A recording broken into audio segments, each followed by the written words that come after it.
is Daniel Robinson. I attend AC Flora, and I'm planning to major in geology at the College of Charleston. Good job.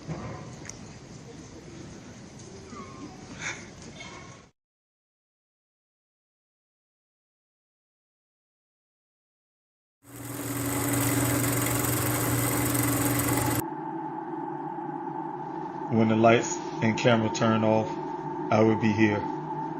When the interest and conversation fade, I will be here. When there's no one around, a father will do anything it takes to be there for his son, to protect his family.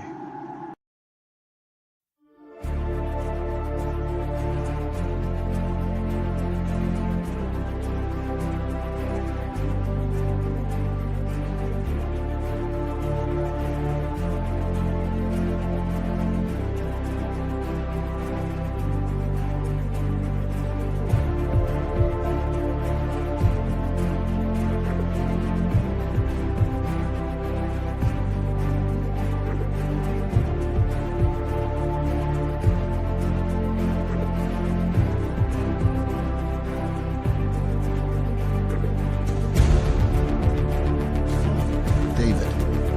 Where's everybody? 9 painful months. Without these special people behind me, I wouldn't have a search.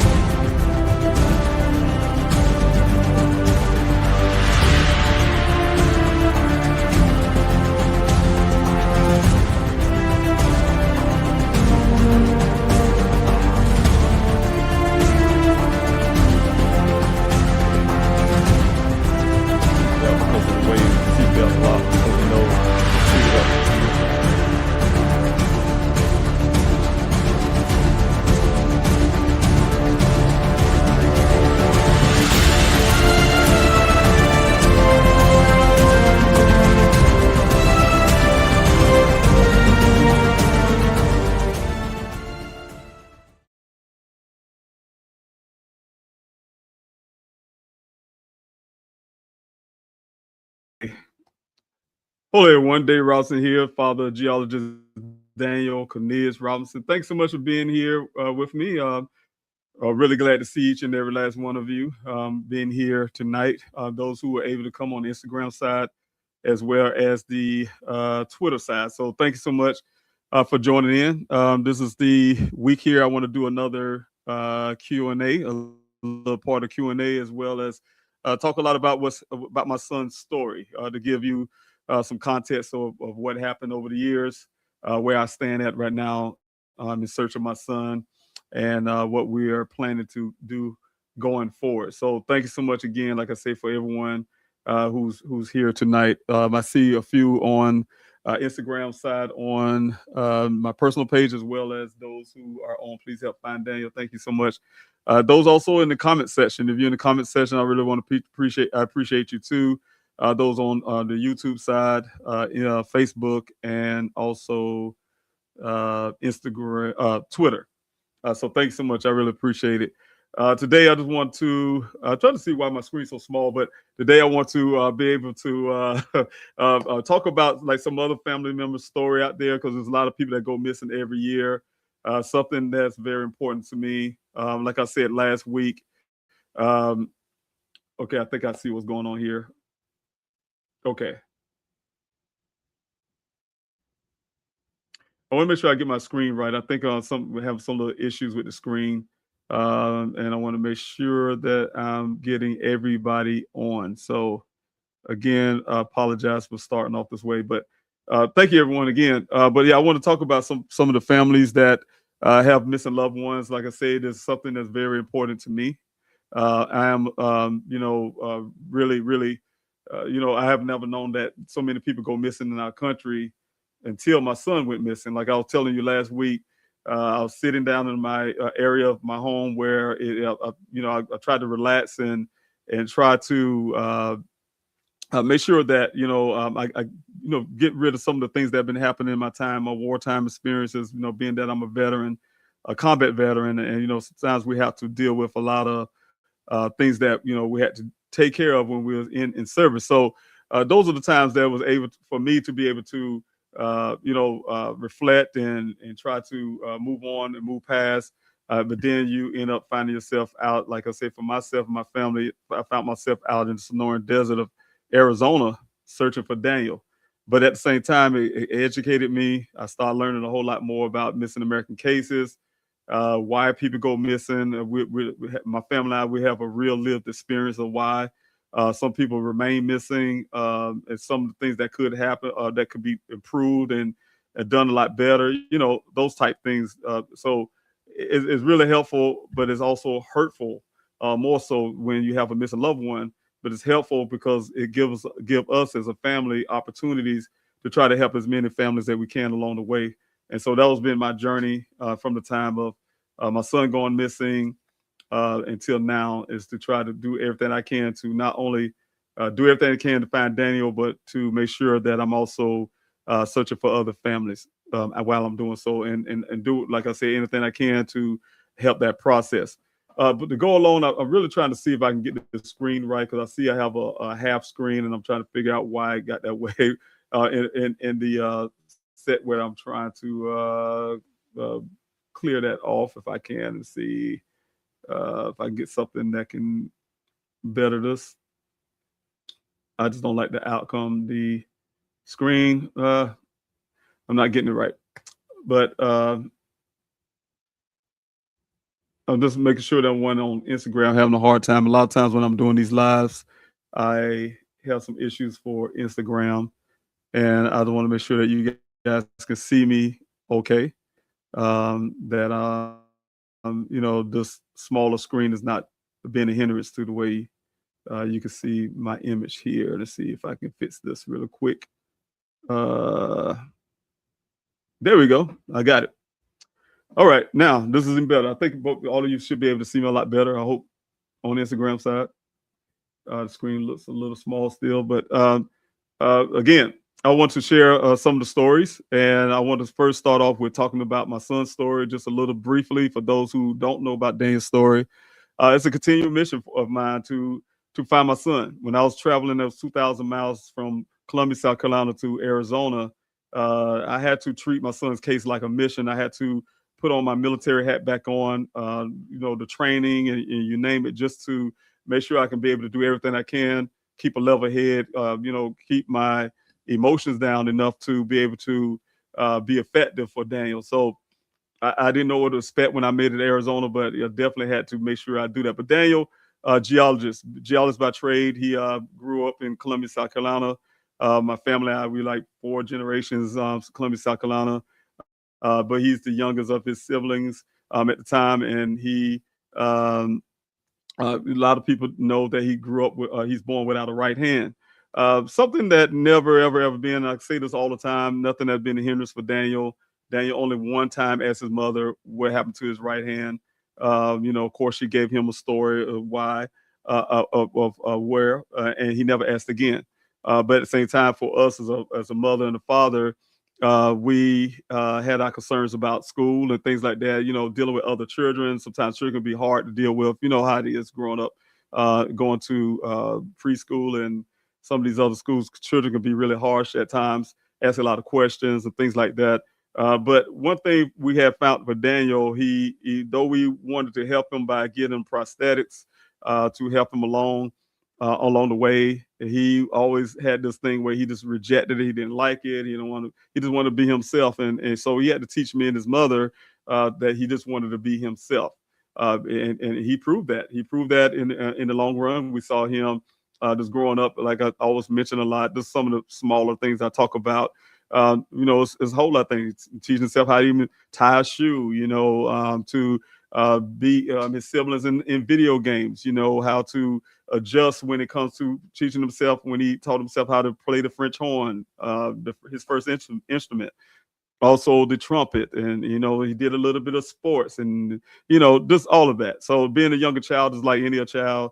Daniel always also was a person that wanted to achieve or overachieve over his siblings, his older siblings. So All of them are scientists by trade now, but he definitely looked up to his siblings, his older brother, and wanted to do a whole lot better. So he have been doing a lot of stuff like, you know, being an academic all-star in junior high school, to getting awards in elementary school, to graduating with honors once he got to college, College of Charleston, South Carolina. So you know, and he majored in geology. But his spirit, very good spirited young man. Again, Daniel is a person that brings a lot of people together.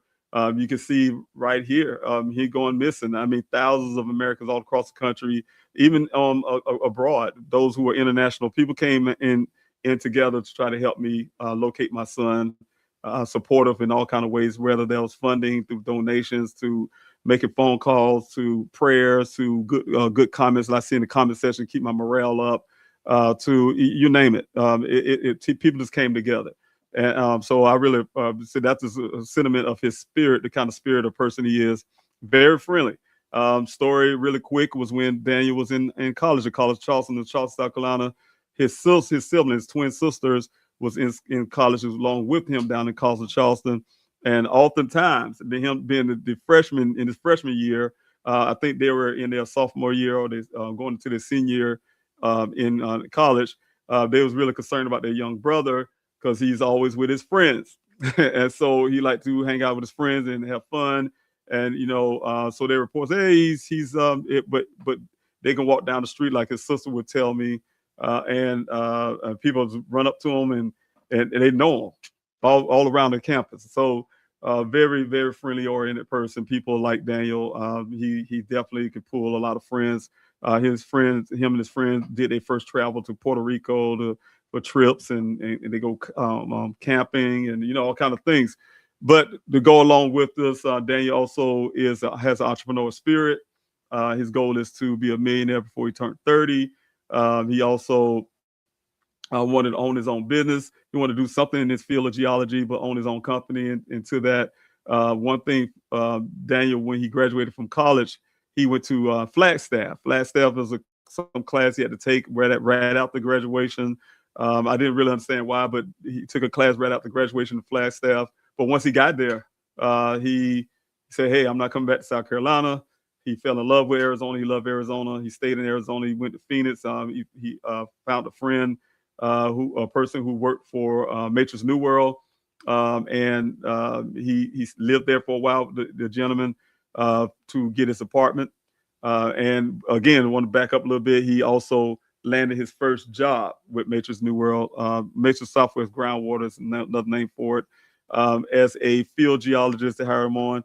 Also, they call it a hydrogeologist, because you know that company is an engineering company that do a lot of assessing of the waters, the groundwaters. They do all the scientific stuff with the waters, to test the groundwaters and things like that. How much volume and how much water, volume of water come out of those groundwater, the wells and things like that. So they need a geologist for those jobs. So often that's what they have in that company. Daniel was one, doing a very important job for Arizona. Arizona being a desert state, need that water, need that groundwater, the Colorado River, and et cetera, et cetera. They have the aqueducts, also the canals that run through. But those things are important for Arizona. So I would like to say Daniel's job when he left South Carolina is very important to Arizona. But definitely he took the job, and very proud of him as a father, as a mother. His mother and I, of course, are divorced, but we both are proud of our son. You know, he's done an excellent job. Just graduated, like I said, when he graduated with the honors, and then for me as a father, he showed me that, hey, look, I'm not coming back to the bird nest, I like to call it, and I'm standing, spreading out my own wings and standing on my own 2 feet as a man. Daniel started off with the first thing he did, he took some of those skills that I taught him as a little boy, him and his brother and the siblings, sisters, teach him how to fix vehicles, up under vehicles and things like that. But he took those skills and utilized it when he took the little money he had when he first started that job and got a vehicle. He sent me a picture of it. We like to call it, like I said in public before, I like to call it a hoopty. That's the name that was used, meaning that it's almost like a Ford, fix or repair daily. But it was something that he started off with, and he felt proud about it because it gave him an opportunity to be self-sufficient, to make it to work on time, to, because he really wanted to make sure he's doing a very good job for his first job, and and do all the things. He's really, really excited about that. But I remember him fixing it and learning to utilizing those skills, like I said, that I taught him when he was a little boy. So be able to fix that vehicle, keep it going, keep it running. Uh, and I remember when he first got his Jeep, that Jeep that we all, this infamous Jeep that we all talked about now. When he first got it, he was very excited. He sent me a picture of it. I'm here in South Carolina, and he wanted me to come see it. And he was really happy about his first vehicle because it was a sentiment to him that, hey, look, I'm a man now. I'm handling my business. I got my own vehicle, a newer vehicle, and all the things like that. So it made him feel really great, and I felt great for him. I saw my son and his siblings as well during the time when one of his siblings was getting married. They all came back Columbia, South Carolina, where she got married. But that was during the COVID time, so it was a little, one of the things that we were dealing with. But once they was here, we had some plans. We made plans. Daniel wanted to show me his Jeep. He wanted to come out. He's been always that thing. Once he got in Arizona, he always had this thing, wanting to somehow try to convince me to move and live in Arizona. He just loved Arizona. But the thing is, we made plans. The plans was that I was coming in July to spend time with his siblings, him and his sibling, one coming from California, the other already lived in Arizona. And we were all going to spend some time with each other in July. And that was the irony to this whole story, because when Daniel went missing, his Jeep ended up showing up in that Sonoran Desert almost 30 days later in July. July 19th was the date. So to back up a little bit, Daniel, he's done a wonderful job at the company. He did have some reservations later about working with the company. He had some things that really worried him about the company, something with the leaderships and things like that. But one thing that also was problematic for Daniel is the fact that, when he goes out to these sites, and I talk to him a lot, it could be day or night sometimes to get these assignments. But when you go out to these sites, he had to provide his own materials. He had to provide his fueling to, you name it. And then what the company do is reimburse. He had to keep receipts and this and that and get reimbursed. But a lot of times those reimbursements come kind of too late for, things he had to take care of, And so he tried to figure out how to navigate that. But as a man, he's been handling that business for himself, taking care of those things. Very proud of him. Except he had some issue, because I know it only because he ended up working for Instacart. And so those Instacart reasons the Instacart is one of the reasons why it wasn't good for the company to push the money that he had to come out of front and then get paid later by the company. Those things was an issue for Daniel. So, but what I want to say is he got assigned to a well site, like he always do, get various well sites, job locations all across Arizona. Like I said, it could be night and day. I talked to him a lot. He'd say sometimes watching these guys while they doing something with the water. I'm just having a long conversation for hours at night, and so, but this particular day, according to his company, he had two assignments. He had one that was just on June the 23rd of 2021. He had two assignments that day. One to go out to a well site, because there's this whole two well sites, but they all connected underground because there was a development that was going to be built in the area. And like I was saying earlier, what I didn't say is that whenever there's any development being built, they have to have two well sites, have to have water, utilize groundwater. And those groundwater, before they even can build any community, that groundwater had to produce at least 100 years of water, and then it had to be able to recharge itself. And how they know that? That's why they need geologists and scientists to do that determination of those groundwaters. And so Daniel was there to assess those two sites, one in off of Verada Way in Buckeye, and the other off of Sun Valley Parkway in Buckeye, but the Sonoran Desert in Buckeye. So he made it to the first well site according to his company, and finished that. What I saw from Daniel's phone is that he took a couple pictures of logs. I don't know what he did with the company, but he did take some pictures of logs. I'm assuming that he gave the company whatever those laws. I see these laws, but I don't know what they mean. The pictures that he took, the writings and things, but I'm sure he gave that information to his company, and then his job was to go meet a person from a drilling company called Weber Waterworks. His name is Ken. To meet this Ken out of this other well site off of Sun Valley Parkway. Ken did give Daniel a call that morning. They supposedly have never met each other, but gave him a call that morning, telling him not to show up yet because they had some fueling issues. That was really early that morning, around 7-ish in that morning. But from that point, I can go through the details, but I would do that some other time because I really want to get to these questions and I want to be able to talk about the other families out here. But he met the guy off Sun Valley Parkway, left that first well site area, went to the second well site area off of Sun Valley Parkway. According to Ken, that's where the story picked up from Ken. Ken said he met my son out on Sun Valley Parkway at the gate, and they had a brief conversation there. My son followed him into the desert. They went 1 mile west, 2 miles north, made it to a well site at 9 o'clock that morning. They had a brief conversation once they got there about the weather. There's a weather storm coming. There's two ways you can look at the story. Whatever Ken said, one point he said it was raining, one point he said it was about to rain. Look at the weather report. But the ultimate thing was he said my son spoke about things about going to Phoenix to rest, though he lived in Tempe. And he was tired or something to that effect. And he looked at my son's eyes and all kind of stuff.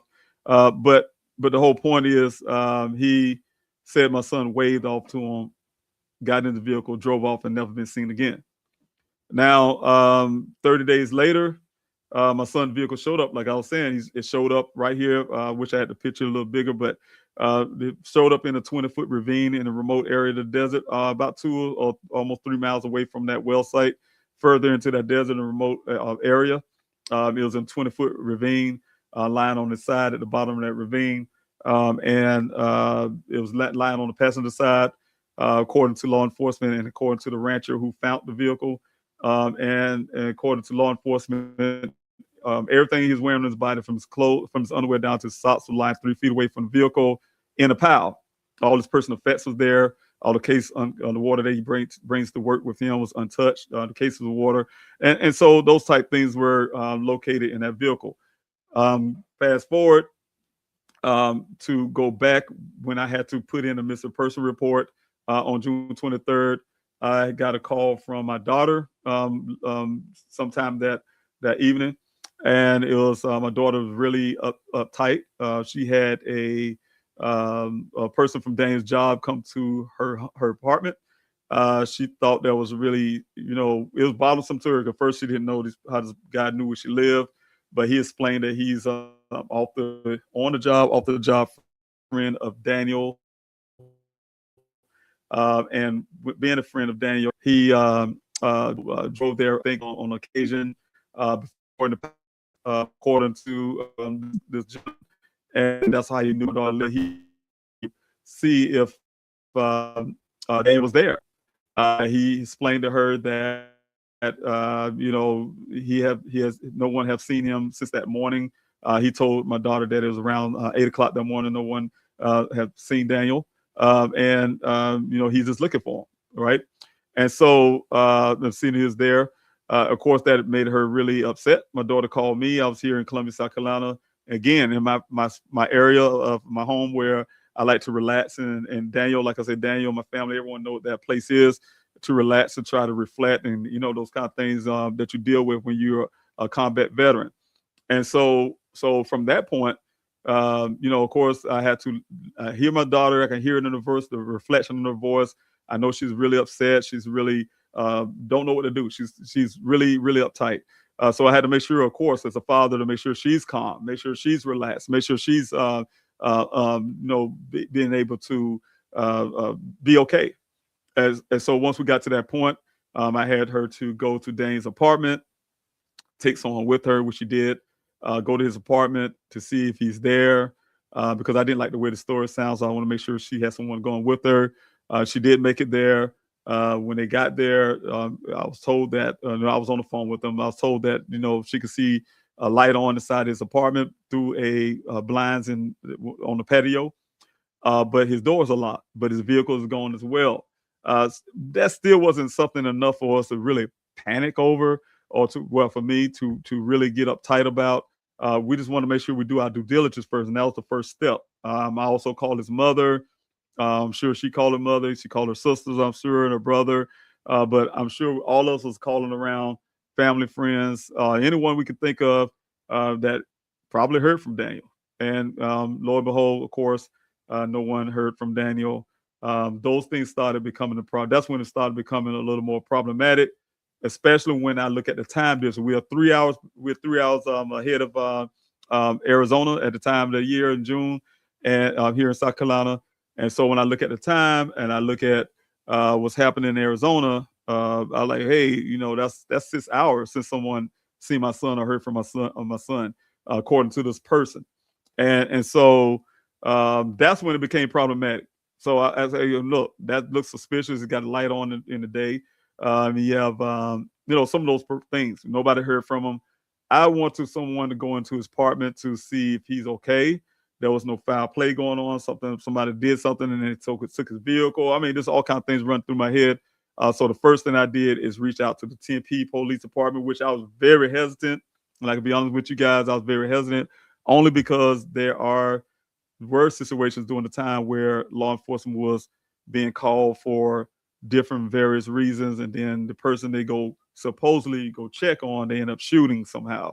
And so those are the things that was really problematic for me as a black father, and living over 2,000 miles away. That was really hard for me to make that decision, but I had to make that decision really quick, and so I did so. Called Tempe Police Department, who ended up, to give you a long story, brush it off and say it wasn't in their I guess jurisdiction to do so, even though he lived in Tempe, because I mentioned the information I knew. They asked me questions. Only thing I knew at the time that was given to me from talking to the co-worker is that Daniel's job was that it was on the White Tank Mountains. That's the word I heard.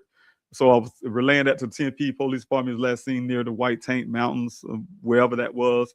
I don't know anything about Arizona. And because I said that, I said, hey, White Tank Mountains is in Buckeye. And they push it off the Buckeye to do a welfare check or have them call them to get the welfare check done. And so eventually, of course, that's the first thing I had to do, try to do that.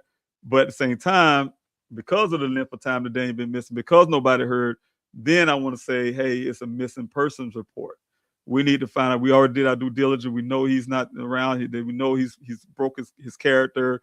All of that is already taken care of. So when I called on Buckeye Police Department, they told me I had to wait an extra 2 hours before I can put in a missing person report. So I waited, piece of 4 for those hours, and then called back again, and then asked for a welfare check as well. And they the one called the Tempe Police Department. What I was told is they went out and to the apartment complex. They got out of their vehicle. First, I heard they did a drive-by, but later on hindsight, I found out they say they did a actual knock on the door, and they did see the opening the blinds just like my daughter did with the light on. And that was the extent of the welfare check, which I really thought it was really helpful if someone could actually get into the apartment to check it out, but that never happened. But again, I was able to put a police report in, and when I did so, I was talking to Officer Cruz, who very, very friendly, very helpful, just everything, doing very good to me. From a person don't know, you never know when you have a missing loved one, you don't know what to ask, you don't know what to do, you don't know the steps, you don't know nothing, right? So it's new. So everything he was saying to me was really helpful. He was giving a lot of information. But there's one particular thing that wasn't helpful was when as I was speaking to him, we get off the phone, on the phone all night, on the phone, off the phone. I was also calling Dan's job, and I was working it, you guys, working it. And when I found out that, hey, no, this area is the desert. It's the desert. He's in the Sonoran Desert, and when I heard the word desert and he's out there in this dark desert somewhere, lost. That's how they was putting it. I have an auntie from Pennsylvania was out, making phone calls as well. She was calling campgrounds and all kind of stuff. One person out there heard about it before we even heard about it, and said he was lost. And we were trying to figure out how he come up with that assessment, and no one in the public knew at the time, but that's what he said. And then so some of the things that we was able to do is learn a little bit more. Once I realized that this Sonoran Desert is a desert and he's out there probably in the middle of the desert lost, and I heard about some little things, I asked for a helicopter search. I asked for a helicopter. Hey, you guys got to put a bird in the air. My son is in danger. He's out there in the middle of the desert. He never been in this area before. He don't know nothing about this desert. All of that kind of stuff. That's when I brought up he have one hand. He's vulnerable to, all this kind of parameters. But that was enough for the Buckeye Police Department, who said that they can't not fly helicopters at night, which was really problematic for me because I'm a military veteran, served this country in Afghanistan in the desert. There's a different type desert, but out there in the desert, and the helicopters fly without lights all night. A lot of times it's our protection. So that was crazy to me. But being over 2,000 miles away, I had to kind of accept that at the moment. He did promise me that they're going to get it out there the next morning. They can get a helicopter out. And so I paced the floor, worked with him all night to get in sleep until the next morning because I needed to get this helicopter out there. But once that time came that day, they told me no. They also told me they could not do it. It wasn't authorized. It's higher up. So to make sure it wasn't his fault, the way he was talking it. It's not my decision. It's the higher up's decision. And he explained to me, hey, look, that's their city. It's unauthorized. And it was a no-go. So they canceled it. They canceled the idea of having a helicopter go search for him. What they did do, the Buckeye Police Department, is put him on the NCIC database, telling me that, and you guys heard the recordings of me talking to law enforcement, would also told me that these put him on the database. There was no search, no active searches looking for him.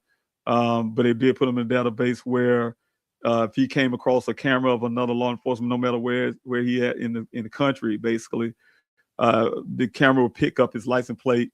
They'll pull him over, basically, and say someone's looking for you, basically. So that type deal, which was still problematic for me because when we didn't hear the language that I have gotten at the time was that, hey, it's not that important to us. He's a grown man. He can disappear if he want to. It was things I was told. And so Daniel didn't tell him he wanted to disappear. Daniel's not the kind of guy that would do that. Daniel loved his family. We love him. Daniel could tell us anything in the world that he wanted to tell us. Hey, look, and we would, of course, as a father, if you tell me, say some crazy stuff like, hey, friends, I want to be a bum, Daddy. I'm like, hey, why you want to be a bum? And of course, I would try to talk him out of it as a father. But, but ultimately, whatever you want to do, he already know we're acceptive of anything they would like to do. And, we definitely would try to help them as parents. But the thing is, go along with this for Daniel, again, just the whole problem of everything, the way things were done at the beginning. I still feel that is the reason why Daniel is missing today. We were, of course, when I made it to Arizona, I started driving, you guys. I want to back up. I started driving when I started hearing those things where they were telling me, hey, they weren't going to look for him. So I said I had to go do it myself. That's like I said, I had to take my military training while I was driving. I just grabbed everything because that's why I wasn't really thinking the way I should, because I grabbed everything, threw it in my vehicle, and just started driving. I could have just easily got on the plane, got faster. But once I got into Georgia, into Georgia going to Alabama, it was like, look, man, I had to get there. And so just while I'm traveling, handling business, on the phone calls and with the company and, all of that. I wasn't getting there fast enough. But once I got to the edge of Phoenix, my auntie called me and she was really excited. Say, oh, they're going to put a bird in here. They're going to put this Phoenix Firebird. That's the first time I heard of it. Some Phoenix Firebird helicopter. I was really excited and really happy about that.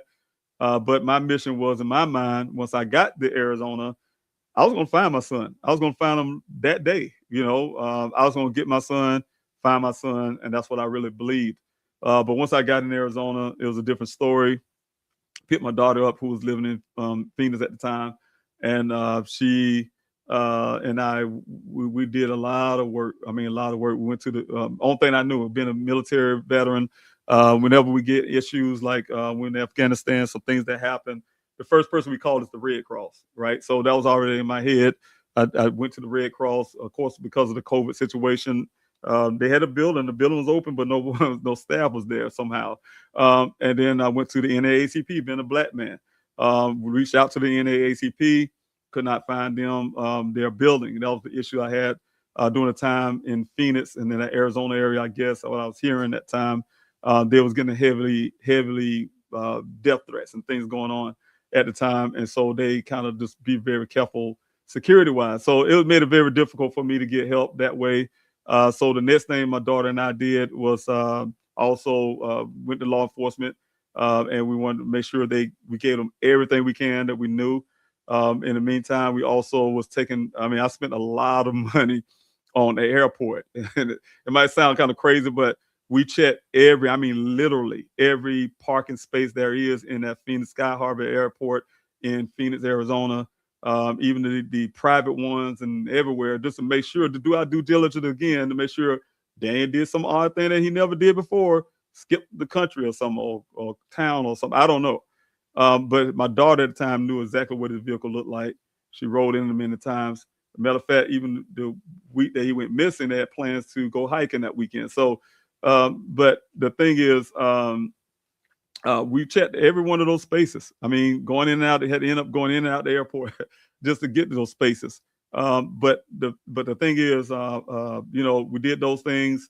Went to the Buckeye Police Department, gave them everything we can, from photos of the bank statements to just everything we could think of to try to help towards finding Daniel.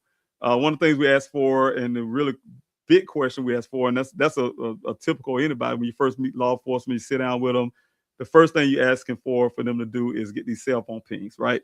Common sense. Here it is, during the time of 2021. Here it is now, 2025, but 2021, cell phone ping is obvious.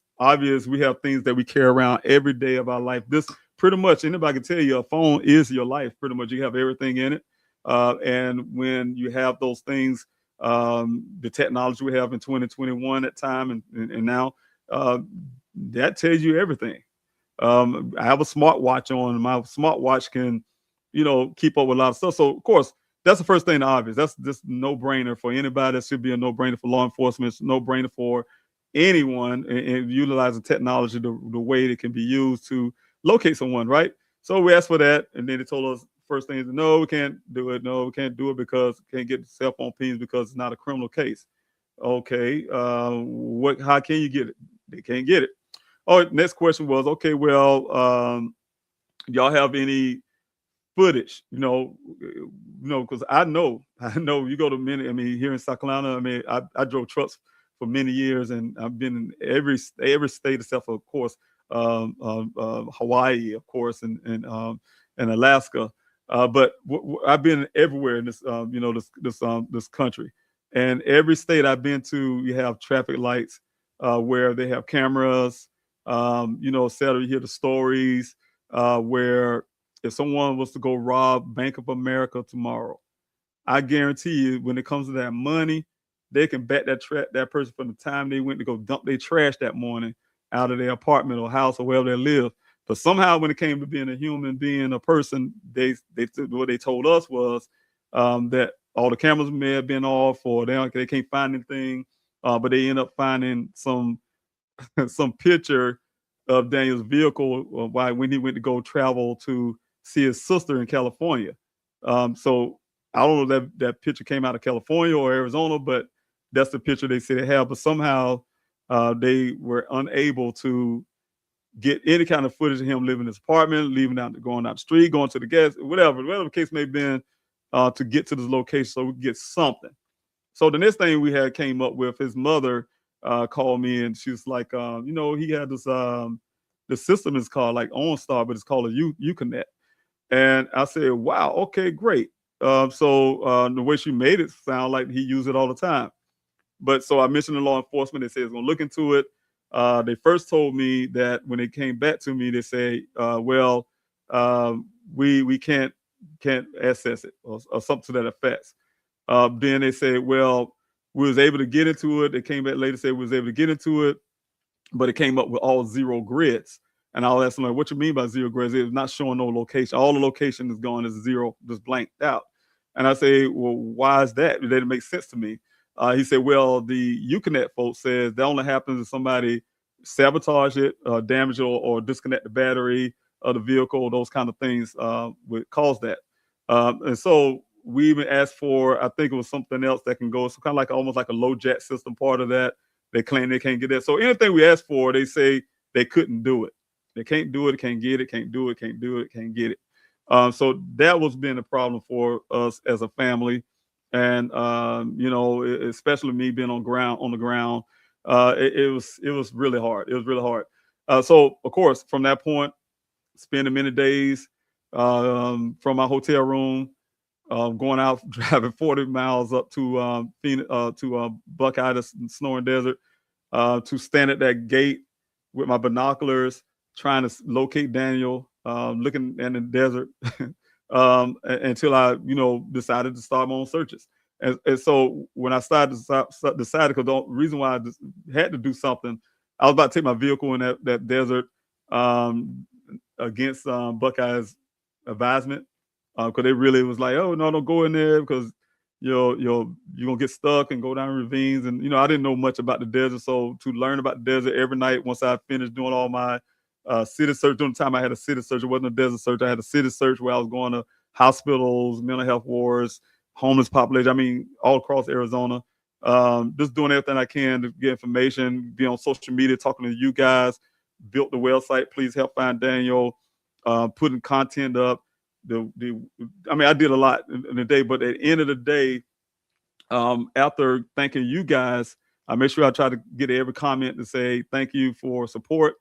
But at the end, I also, before I went to bed, had to research.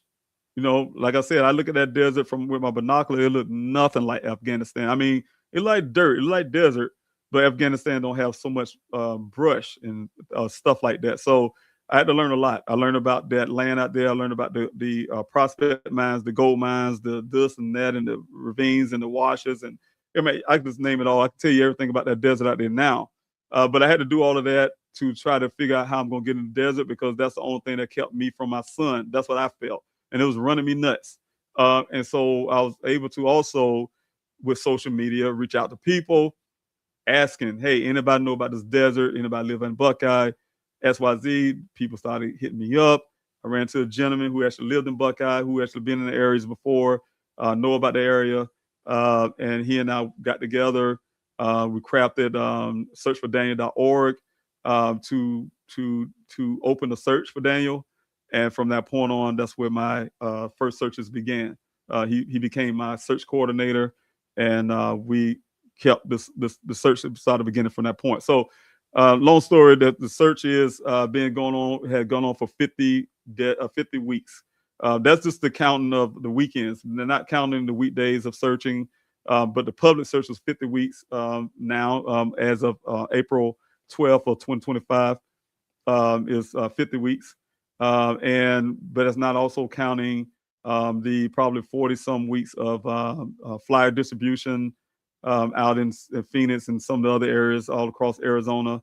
That's not including the city searches that I was doing before the desert search. It is so much work. It's so much work, not including also the time and time again, especially when I got my private investigator traveling to places to follow leads. So a lot of movement parts, a lot of things, and you know, trying to keep everything rolling. But nevertheless, my son's still missing. Anybody want to? And as a matter of fact, I need to put this up. If anybody have any information about the whereabouts of my son, and you want to come clean, or you want to be able to share what you know, I by all means use the number that you see on the bottom of the screen. You also can call the Buckeye Police Department, but use the number at the bottom of the screen. It's a tip line that I pay for, and you can remain anonymous. You have live operators that answer your call 24 hours, 7 days a week. Again, if you just don't want to talk to anybody, you say, hey, look, I want to be anonymous and I don't want to talk to anybody, but I know something. You can also text the word tip to the same number. Form will come up. You can still remain anonymous, like I said. Or if you want to talk to me directly, you can do that too. But you remain anonymous. But definitely after going on, Daniel will be missing this come next year in 2026, June 23rd, for 5 years. If I don't find him before then. It's time to bring some closure for me and my family. If you know anything, any amount of information can help. I mean, this is a little that you may not think. And that's another reason why I ask everybody, you can please continue to ask for these flyers.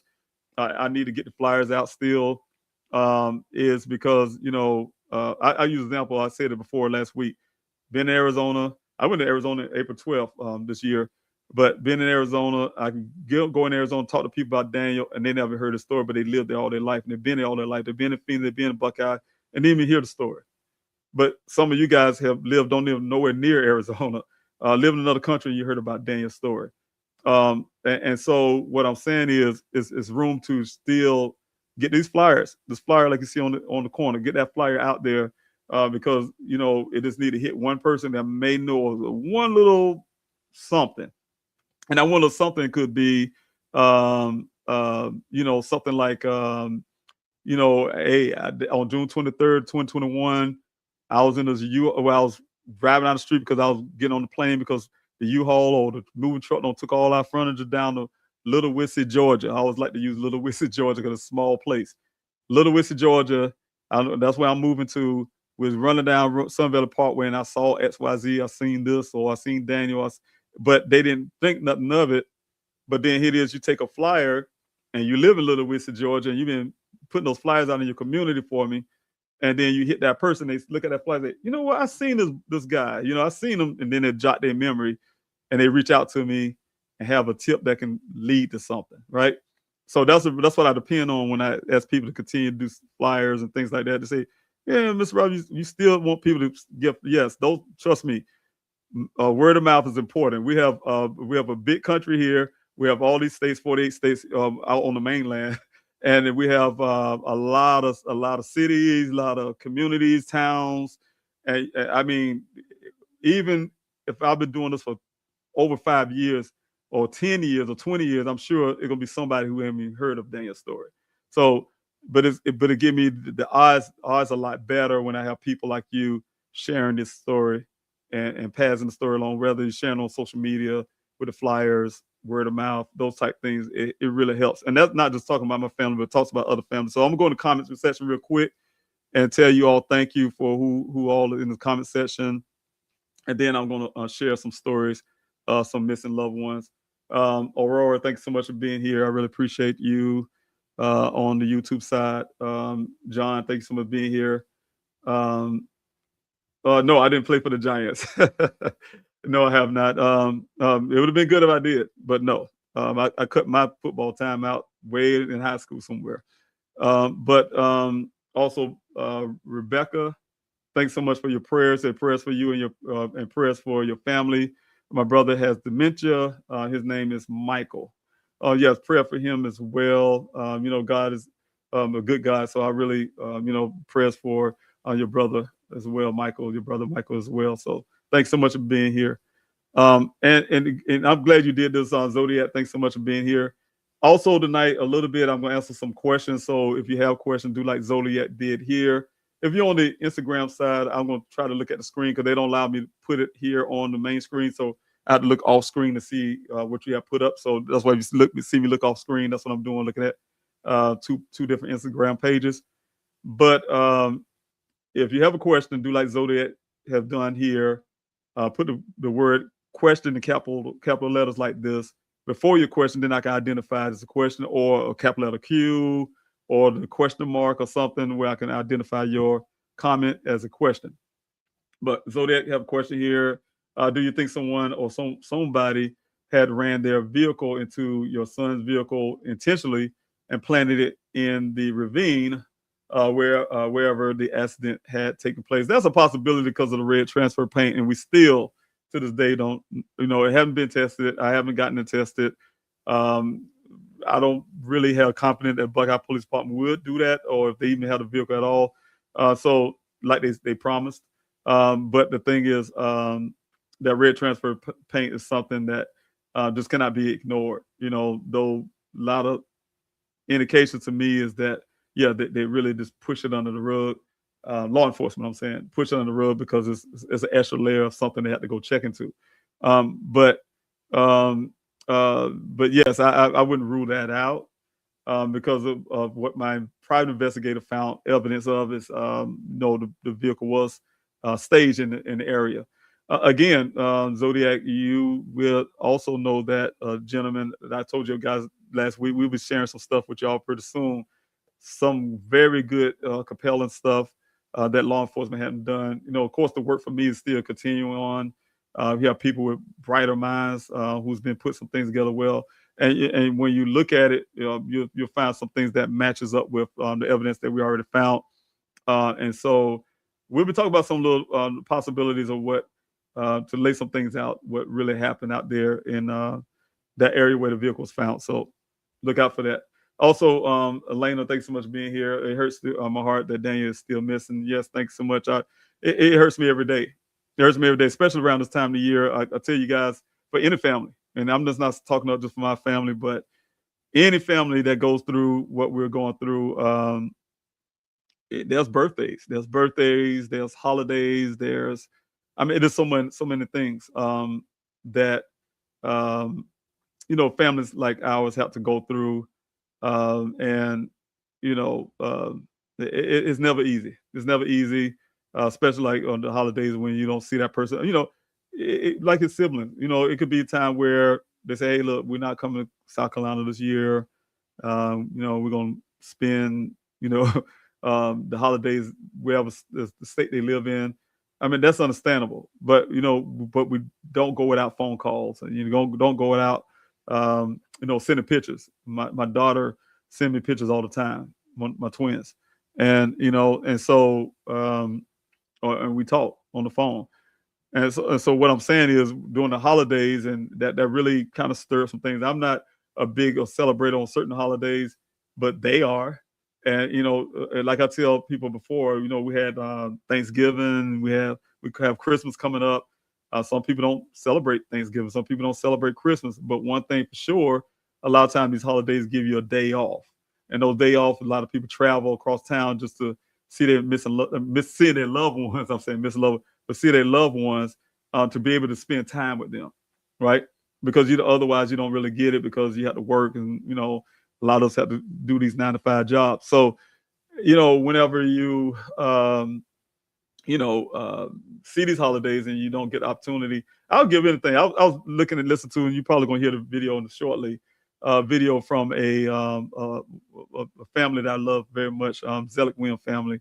And one thing that was mentioned that I say here before all the time, like, well, I think it was from the Zelic, no, it was from Kaya Taylor family. And the mother said, I don't want to put the words in her mouth, but I'm gonna say it in my way. I understood what she meant by it. Being a parent, your child could do something that kind of aggravates you or something for a moment, right? And I remember Daniel doing some things that would irritate me, sometimes, and I won't say what those things are right now, but I would give anything for that. I would give anything for that moment. And so what I'm saying is it is hard when you have a missing loved one and you miss all those family dynamics, those little particular things that you think you won't miss about a person, and you actually miss that too. How he drags with his certain words that he used when he's talking, and all the questions he have for me, and the 2-hour conversation that we always have. So those kind of things is really, really some of the things that you would miss. I don't see anything on the Instagram side. If you have any question on the Instagram side, please, you guys, put the question mark there first and then ask the question. But I want to say hello to Lisa, Mama Bear, Milk Tracy. Let's see who else I got here. Jess. Thanks so much for being here. And I think that's it. But everyone that's on the Instagram side. I can't see the other one, but everybody who's here. But thanks so much. Joseph, thanks so much for being here. You said I just finished watching Disappeared episode on Daniel's strange circumstances. Then when I looked him up here, and you are doing a live segment. That's a big woo woo there. I hope you find him. Thanks so much. I truly appreciate it. And I really appreciate Discovery ID for still continuing to put those episodes out.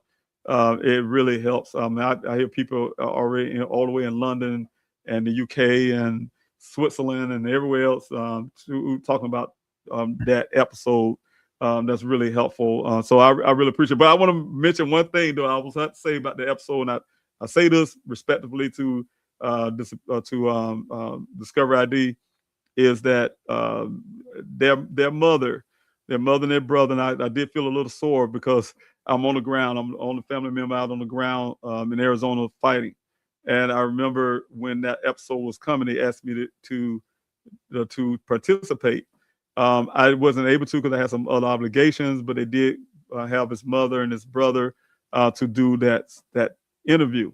But they also used part of my interview from one of the affiliates that they already have, because I did many other interviews. But there's one particular thing in that episode that still is a sore thumb to me, and I want you to understand that, Joseph, and everyone else who ever watch it, is that the story, and the mother, I get it, the mother's a mother and the brother's a brother, but the story was put in a way that Daniel was this depressed person and down in spirit, and maybe all of this is some hurtful thing in his heart or something. And his house is disarray, and his dishes was dirty, and the trash is overflowed. When I saw that, I'm like, oh my God, but it hurt me because I'm the only one who was in Daniel's apartment. After law enforcement, after my investigator, I was able to get access. But the thing, what I'm saying is, his apartment was far from what you saw in Discovery ID. There was no trash overflowing. So what I had to do, Joseph, I had to do a live like I'm doing right now, and actually show the public pictures of Daniel's apartment, more than I didn't want to at the time, because I was doing an investigation and of my own, because law enforcement doing it, I was doing it.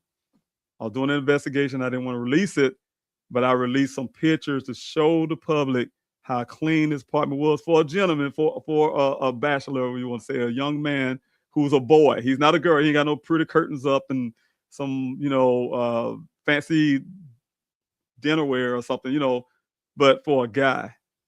And when you look at his kitchen, there was no dishes in the sink. He had one picture that he must have left there when he was leaving out.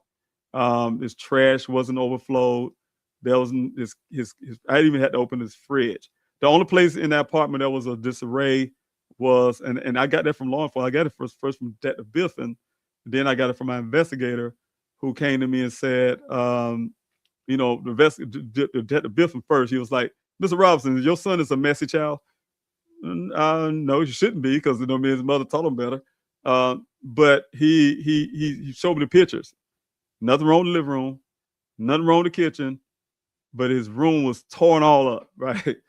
And so when he said that, asked the question and showed me the pictures of his room, how everything was thrown all over the place, I'm thinking, like, as a parent, I felt kind of embarrassed, like he was a little kid again or something, that somebody else grown saw his room messy or something, And so, but when my investigator went in, I haven't been in that apartment from after the detective, but my investigator went in after the fact, and when he took the pictures of the entire apartment as well, he was telling me the same thing. I was trying to cut him off, like, oh yeah, Detective Biffin told me about his room, and he said, no, I want to show you something else. But my investigator did the work. Detective Biffin just went in and took pictures. This is law enforcement now, but my private investigator went in and took pictures too. But he explained those pictures, what he saw, and when he explained those pictures to me, he showed me that someone was looking for something. And he showed me the reasons why. He showed me the steps where things are done, because he could see that by looking at it. When he was out there actually assessing, actually looking for what was going on in that apartment. And then, so from that point, like I'm saying, is the only place that was messy to say about Discovery ID Disappeared episode is that the only thing you could take away from that is that from me as a father who's actually was on the ground, who's actually doing the work, who's actually investigating. And I'm not taking away from his mother and his brother, but I'm saying is I'm actually was doing the work. And it made me offended because we actually doing I was actually doing my own investigation at the time. And I didn't, and I'll be honest with you, the family didn't know some things that I just knew, right? And so when they did the episode, they're doing it by their feelings. It was just their feelings. It wasn't facts. So the things was I wanted to say that part is that I have to defend my son's integrity, the person he is, the genius that he is, the scientist that he is, and I'm very proud of him. So I had to kind of I had to defend that in that way. So I'll try to do it in a way to say, hey, look, I'm not going to dump on the episode. The people only going to make the episode the way they can to get interest into Dane's case, and I appreciate that. I appreciate it to the fullest because it need to be done. That's why I get awareness, and it shows. You say you looked at it, and I so happen to be doing the live stream. So and it helps. It helps keep Dane's story out there. So I always tell people, yes, please look at that episode, but always remember, Mr. Robinson always going to have a reservation about that one little part. That one little part, I cannot stand it when I hear about it. I had to turn it off when I was watching. I had to stop it. I couldn't even watch the whole episode because it really made me upset because it was far from the reality on the ground of what that apartment looks like when Daniel went missing. He didn't show up anymore. So I just wanted to put that out. All right. Somebody said I lost sound. Okay, y'all hear me now? I'm gonna have to come back here. Okay, y'all hear me now? Somebody give me a thumbs up. I just saw a message say you guys can't hear me. So I probably was talking the whole time and you couldn't get me. So if I was, let me know. Somebody give me a thumbs up and say, yes, you can hear me. If you can't hear me, good. Thank you so much, lady Diana. Thanks so much. I appreciate you on Instagram. I really appreciate that. I see thumbs up, Count Zodiac. Thank you so much. I don't know what happened with the sound when y'all lost the sound, but I'm glad I'm back. All right. I'll make sure I get it. I see all of your comments there. You can hear fine, Linda. Thanks so much. I don't know if you guys missed anything, how long I was gone. But I have a question. Thank you, Joseph. All right. Thank you. All right. Linda, thanks so much for your question. Are you still getting tips? Not recently. I haven't had any tips. My last tips, my really crucial tips. The last was last year. It was last year actually. I had some serious tips but I want to say it this way: the tips didn't come like it was something brand new. The tips was from, how I want to put this. When you're doing an investigation, especially a person like me, I don't have a crew. I'm not law enforcement. I don't have a detective crew or a team, and I don't have millions of dollars, whatever law enforcement budget from the city managers and people. Make a long story. I've been getting floods of tips when Daniel first went missing. When I was really pushing hard, I had to work 3 strong months to get Daniel's story on a national stage.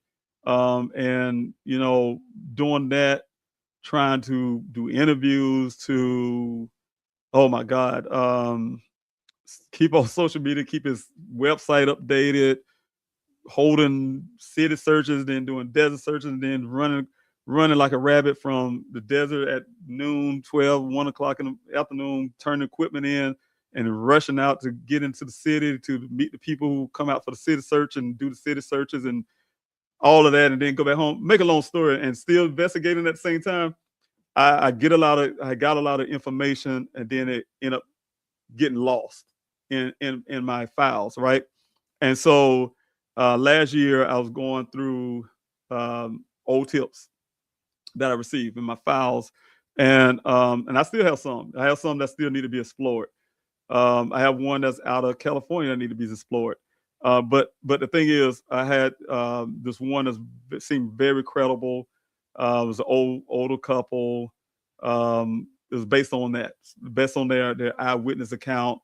The time of day that was going down Sun Valley Parkway, the reasons why they were going down Sun Valley Parkway at that time, their really vivid memory of the day, the event, the time, all that stuff, right?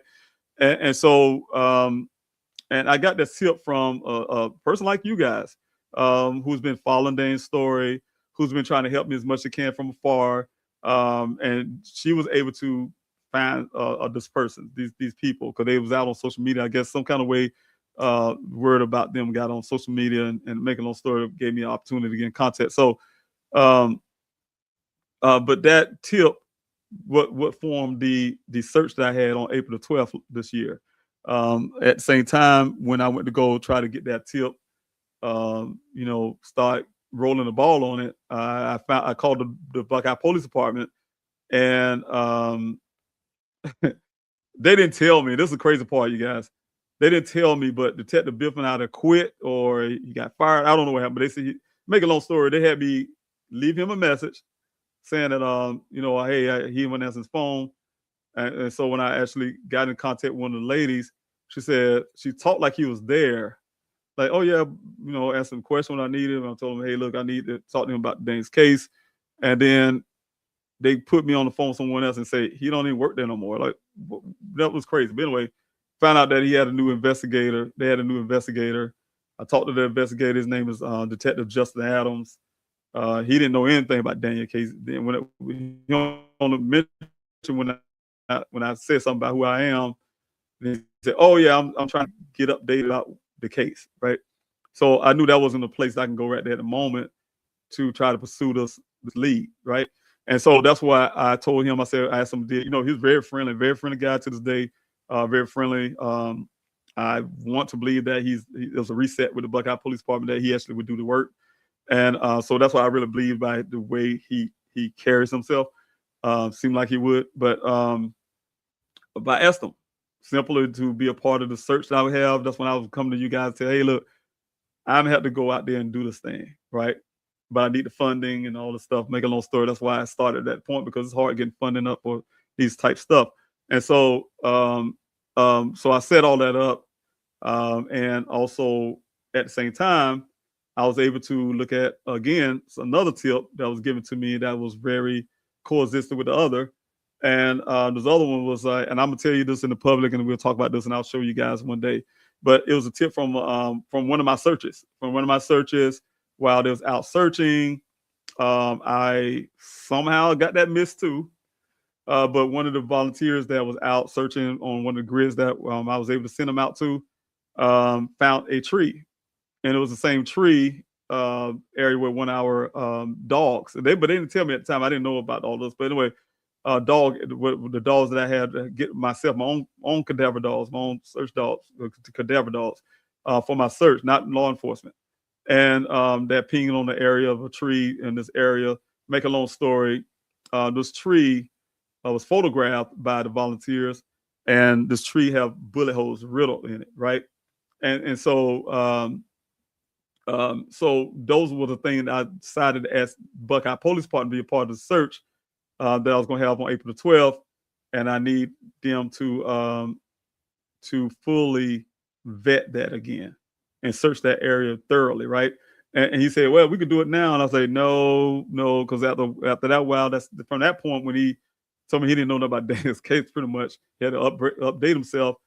I lost trust again. I was like, you know what? No, I had to be there. I had to physically see you guys there. So I said, I just need your assurance y'all gonna be there, and I'll just give you the coordinates once I get there, right? Because that's for the coordinates.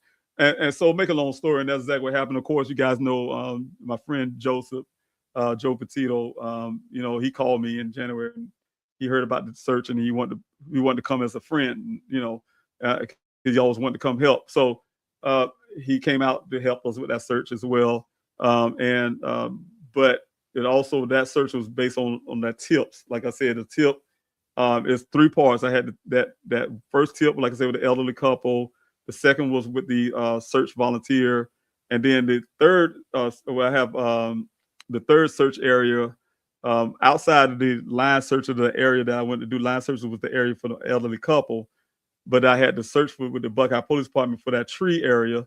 And then I had the Arizona Rangers part of that search. They did the what we call Pride Rock area, which I still today need this, and there's a reason why I need line searches there, but it's almost is for all these weeks, believe it or not, it's been a difficult way to try to get volunteers over there to do this line search that's really needed.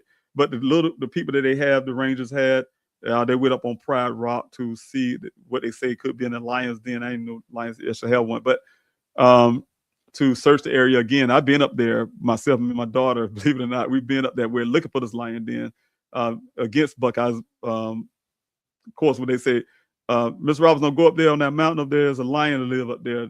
When they said that, that made me want to go for real then.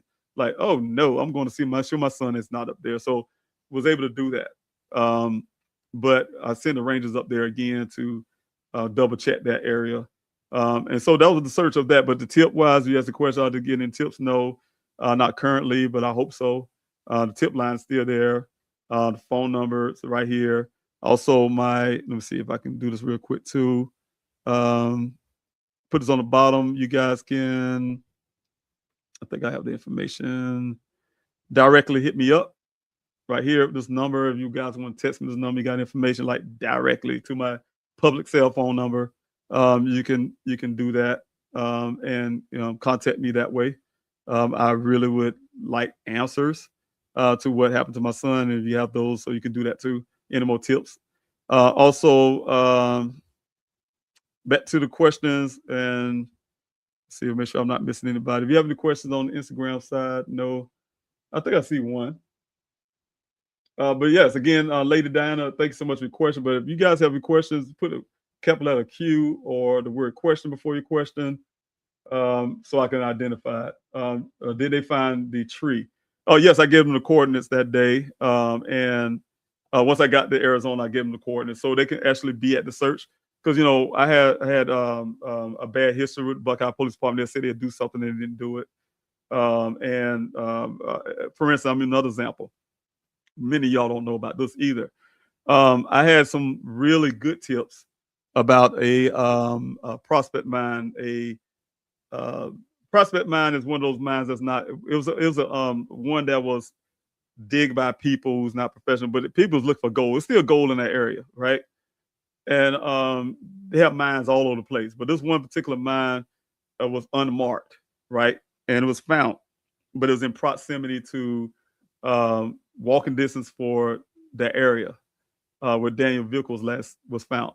And so I needed a search, right? And but it's on Bureau of Land Management side. I couldn't get them to do the right thing with that. I got the Buckeye Police Department gave me a promise they're gonna do it. They claimed they drove. Then they say, "Oh, we couldn't get to it because their tires on their UTV vehicle might get flat or something because of rocks or something to that effect."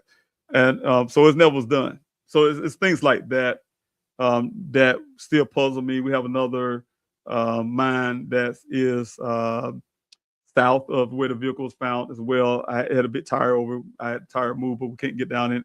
Try to get Bureau of Land Management, do that. Can't get them to do that. The owners, nobody would do it. So those things are still lingering when it comes to the area out there in the desert. So people say, Mr. Roberts still gonna do any searches out there. I don't have any plans to do any searches until I get, like you were saying, some credible tips. But I can say the things that linger in my head is those type things that haven't been done, all those areas that haven't been searched. Even after 50 weeks of search, the desert is huge. And it's still either direction you can go, it can lead to something else. And so, it makes it really hard, especially when you're just a civilian like myself and you're not law enforcement. Elena, thank you so much. That name sounds familiar. It sounds like a friend of mine, one of my battle buddies. But thanks so much for being here. The opportunity together with family. Yes, during the holidays. Thank you so much, Susan, for being here. I say my husband is a long haul truck driver, and out that way often. I told him about Daniel, and he always looks closer at things when he's out there. I tell him I really appreciate that he's doing that. Thank you so much for telling him about the story. He listened to the CB too, because locals talk of those things. I hope so much for Daniel to be found. Yeah, you said CB. I just think about my days of driving trucks. I drove trucks for many years. I used to love being on that CB. But Yes, but thanks so much. Tell him I said thank you. And happy holidays to you both. Questions are the question here from Degon. Thanks so much for being here, sir. The question is, are there any search events coming up? Again, I haven't had any plans to do any search, and haven't planned to do any search right now.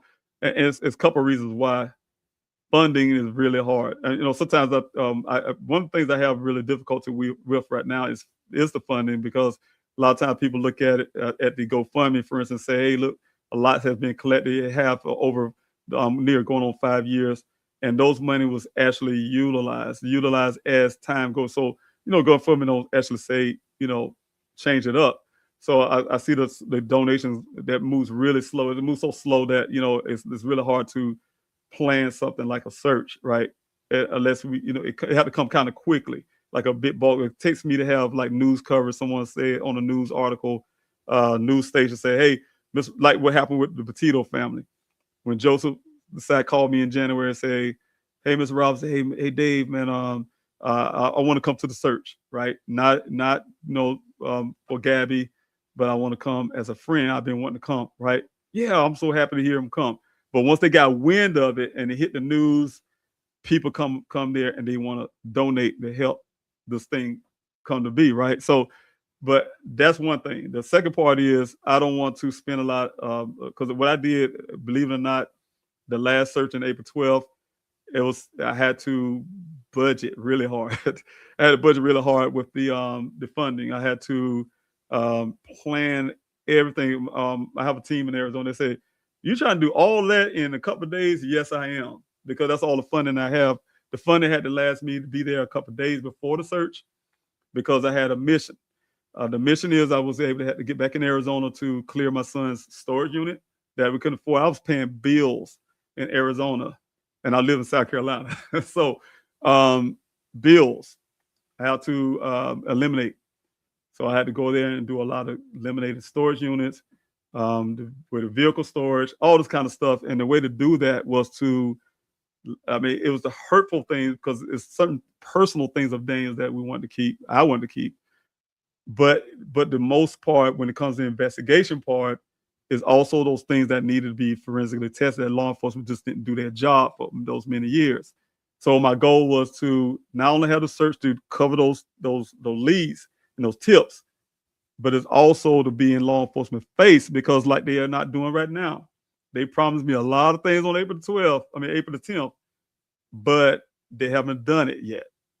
They got on their police report, they swabbed his steel wheel, shifter, and door handle in 2021. This is 2025, and they still ain't doing nothing with it.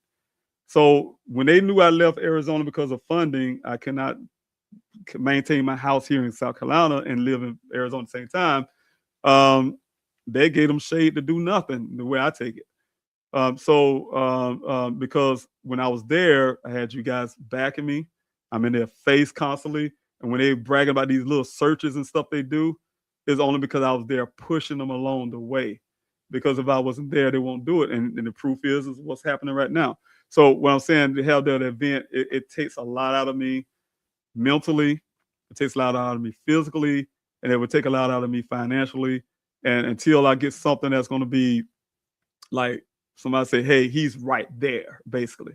I don't have any plans to do any more searches, much as I need to, because like I said, there's a lot of areas out there that haven't been touched in my grid, believe it or not, after all this time. And some of those searches can only cover but so much land, because if I only got 20 people, we're not covering but so much. Back when first went missing, sometimes I had like 200 people. Man, we cover a lot, right?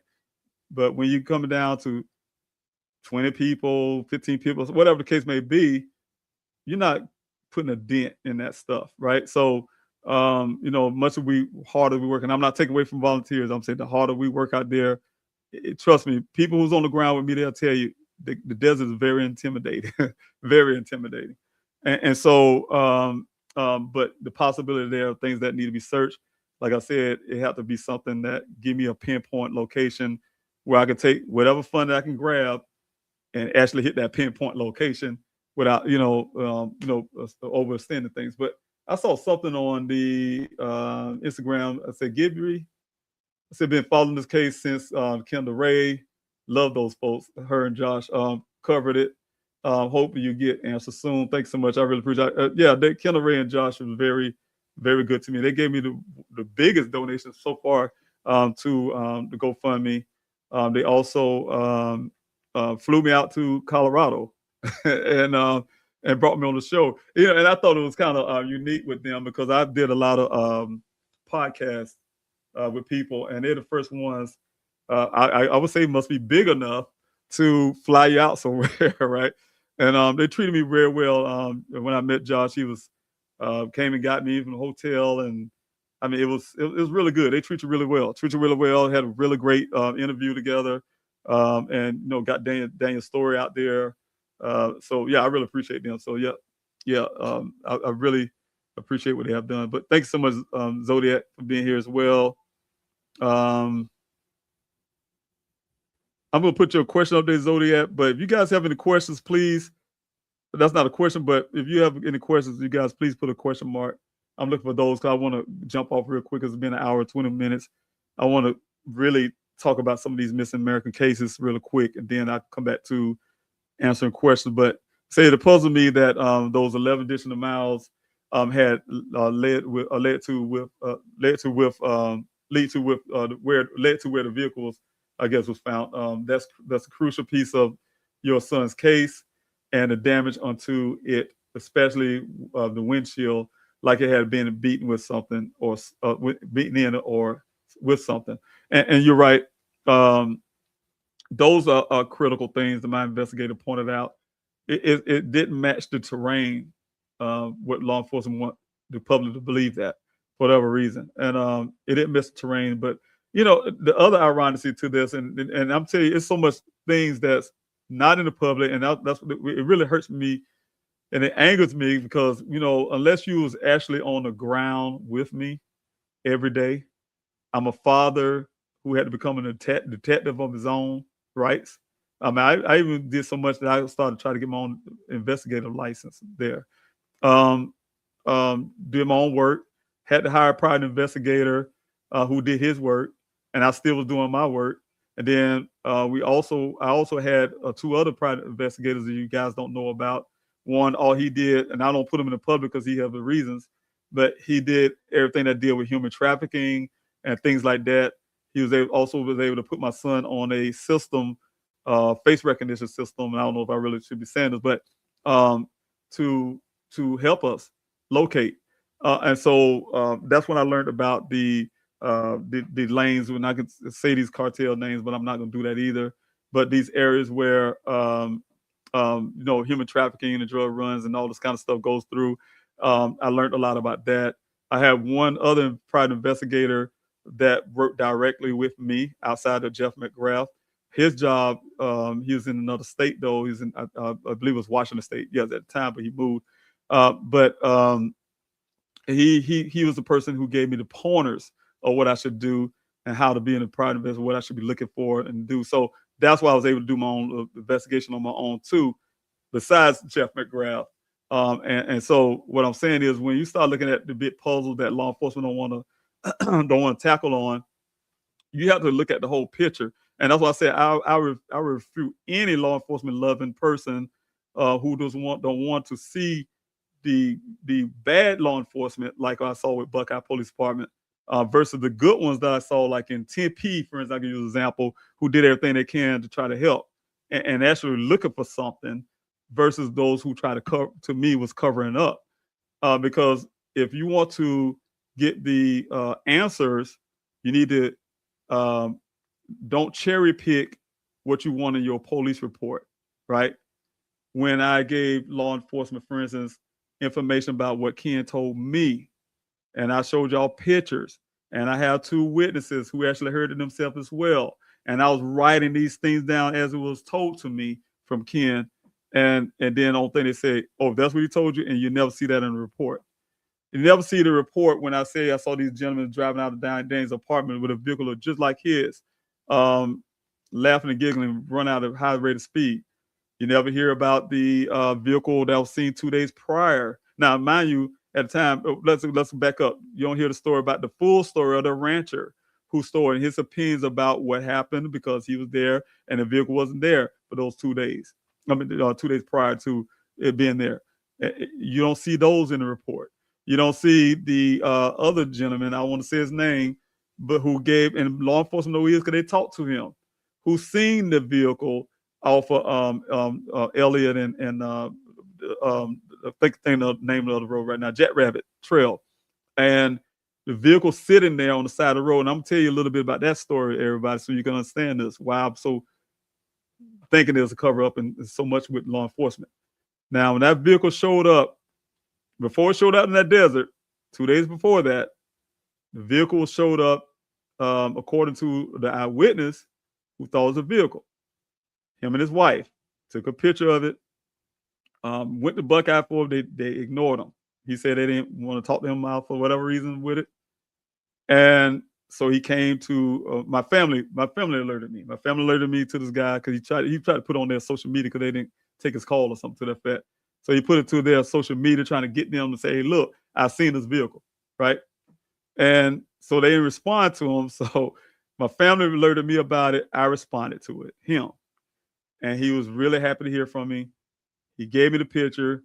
I let my daughter look at it. She thought it favored his vehicle because it's blurry. It favored his vehicle, but it was good enough to say, yeah, that was it.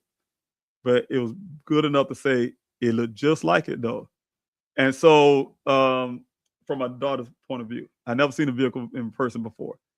So the thing was, when he saw the vehicle, he described it. He said it's a lot of heavy damage on the front. And he said there's one thing that stuck with me, and I told law enforcement, doesn't they know it? Those impressions on the windshield, he mentioned about the windshield looked like it got beat in or something, right? That's what he said. So when I mentioned this law enforcement, I was really excited about it. And I called Detective Biffin, and I said, look, I'm on the way up to go grab my daughter, and we're going to go up to Buckeye, come up to Buckeye, and we're going to go up there and see this vehicle. And then before I can finish my sentence, he's like, that's not your son's vehicle. And I was like, well, how you know that? You know, I said, have you got and look? He said, no, but it's not your son's vehicle. Like, well, how you know? Did you go look? No. But can y'all please go look up there? Because me and my daughter are on the way to go see, right? And I say, you gonna do this, right? He said, yeah, I'll send a cruiser out to go look. Okay, great.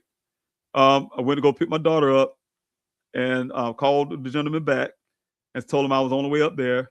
While I was on the way, and he said, well, okay, great. So we started heading, but then he called me right back. I mean, it's kind of like less than 15 minutes. He called me back, said, Mr. Robinson, the vehicle gone. I'm like, what you mean it's gone? He said, I just came out here to check it and it's gone. I'm like, well, how's that when Detective Biffin told me they was going to send a cruiser out, right? And so he said, I don't know. He said, but he did see a cruiser. His cruiser just passed him, right? One of the Buckeye Police Departments. And so I got a phone with him and called Detective Biffin. To this date, they would not tell me who towed that vehicle away, where it went, none of that stuff. But all I know, 2 days later, they say, oh, your son's vehicle was found in this desert, right? That's what they called me. And so that always gave me the suspicion that they know it was placed in that ravine, right? They always gave me that suspicion. And the second part of that suspicion came from the chief of police himself, I did 50 weeks of public searches. When I call public, that's only on the weekends, but not including the weekdays now, because we come out there on the weekdays too. A lot of people don't know. Sometimes I've been out that desert by myself because I needed that. But the 50 weeks of desert searches, that chief of police only came out there one time. And that was that weekend after he told me that vehicle, Detective Biffin told me that vehicle was there when I had a meeting. He came out that weekend to me, and this is my impression. I'm not going to go back on the story I told you guys this last week.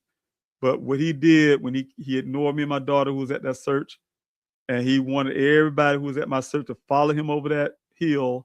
Because it's weird because the guy, and I could give y'all full context of the story, but even the guy that I was working with, I had to end up getting rid of him because he also was working with law enforcement, whatever. He had their scanner. I'll just go ahead and put that out.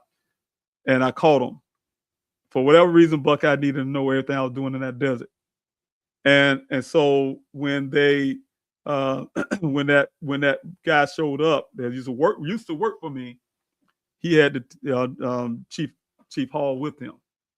And when Chief Hall got the vehicle, he just wanted to take me and my volunteers over this hill, which I didn't know they set it up because we have never been in this area before because we didn't have plans. I have meetings about my searches, where I want to search, where we're going to search this time, where I want the line searches, where I want, we have those things already set. But that morning he called me and said, David, I got another area I want you to take the volunteers because it's a big open area or whatever. But anyway, I did that.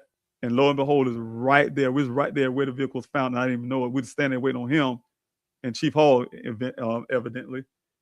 And when Chief Hall was speaking to me and to everybody like he was Moses or something, it's like he was selling us a story that out of the cartels did something to my son and that his vehicle was found right here, right? Like they did it or something. They put his vehicle down there or something happened. And so when he said it to me, I went to the hotel room after that same day. I met the rancher too. He just happened to be there. But when I went to my hotel room that evening, that's all that played in my head over and over and over and over and over again. I say, this seemed like this chief was actually trying to sell me the story that the vehicle was there. This is before, and the crazy part about it is before I got my private investigator. And so when I got Jeff McGrath, and when he said all those things that it was staged and all the stuff and all the evidence he got, it made a lot of sense to me. It made a lot of sense. Like, okay, that goes with this guy trying to sell me the story. Then when I got the police report, they cherry pick what they put in that police report. If there's anything to make my son like he was obsessed with a woman and he was some kind of stalker and all kind of crap, a woman was able to put her own text messages up in their database, no scrutinize of it, no looking at a cam footage on her camera. She's saying he came to her house and all this crazy stuff, and none of that was validated. I'm just saying, but they put it in their report to sensationalize, even to the point where I have some things coming up against law enforcement. You guys can hear about it too. Sensationalizing my son's case. Who cares about a disgruntled worker, for instance? Mr. McGrath, what do you think about me and my GoFundMe? Or what do you think about or what this person said? What did any of that got to do with my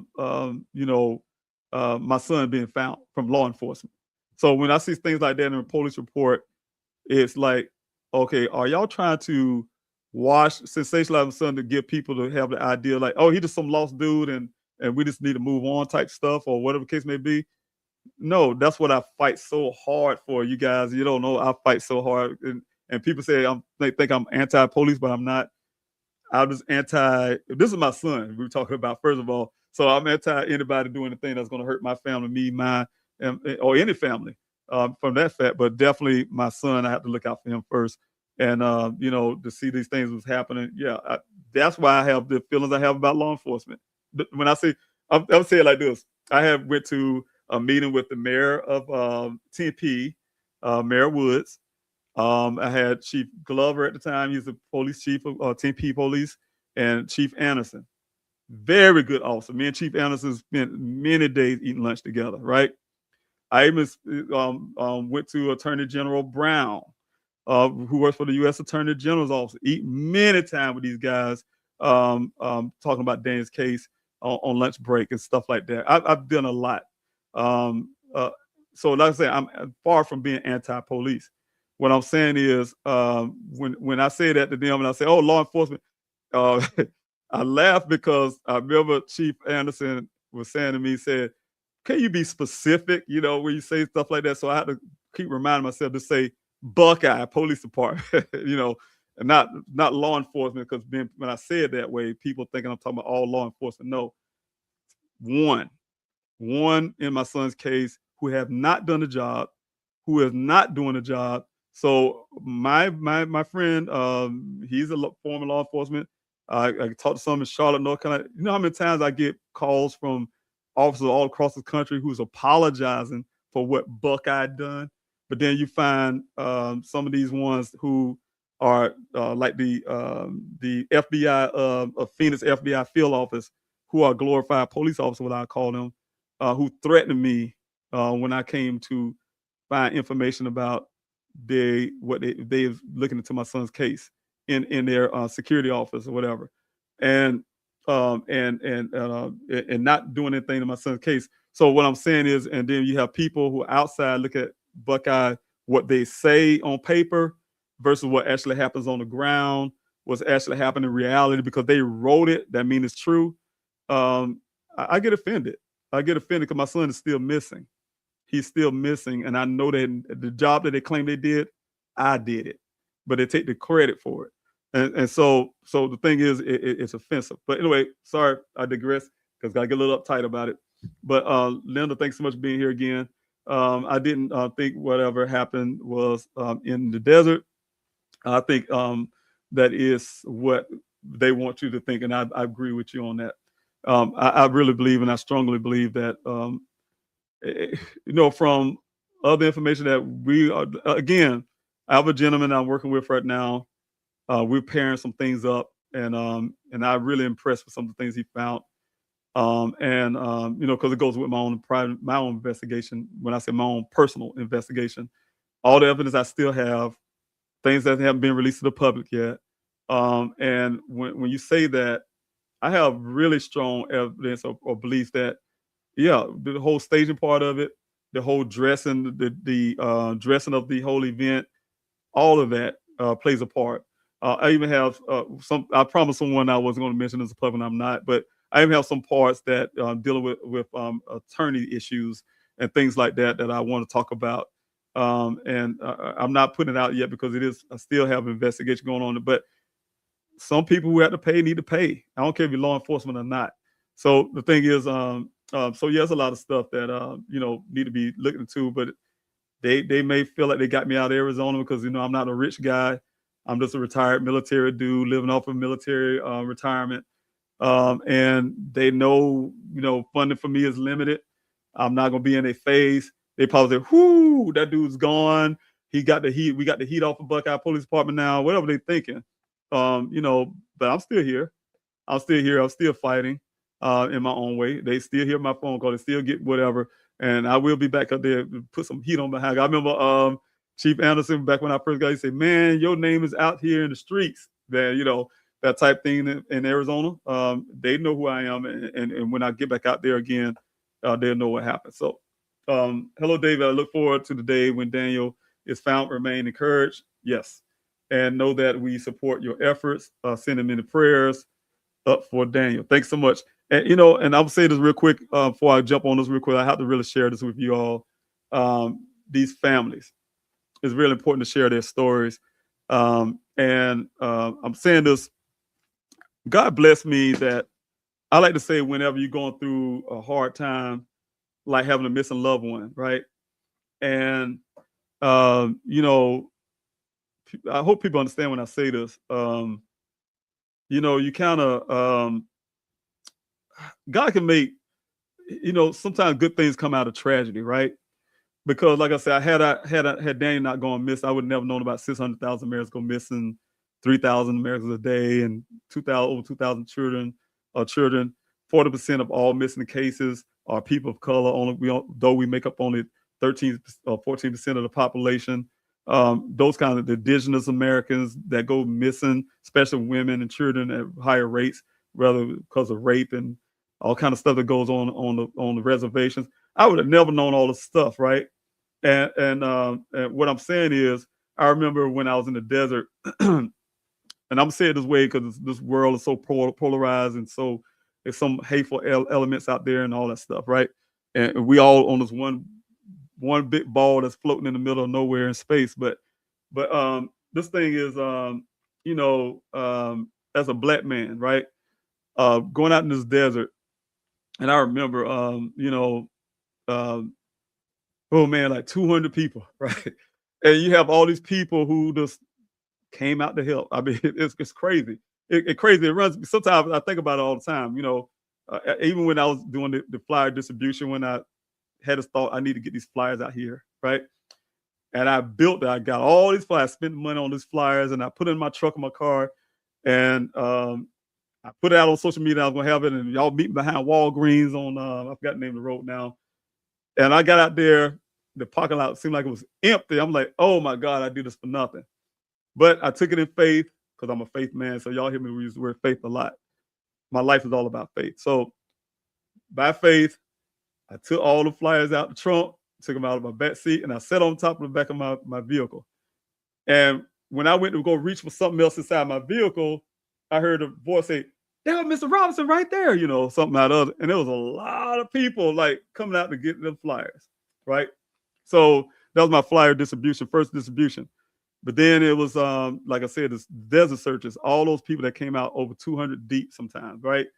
And I'm standing there with all these people, and I'm a black man, right? And I think about it, I said, I'm a black man. I have all these white people coming out here to look for my son, a geologist, a scientist, American, just like they are, just like we all. And I'm telling you, when I've been out of the desert, not one time nobody care about your race, nobody care about your political ideologies, your religion, none of that stuff. And we was like family. When I say like family, to me, that's what I felt.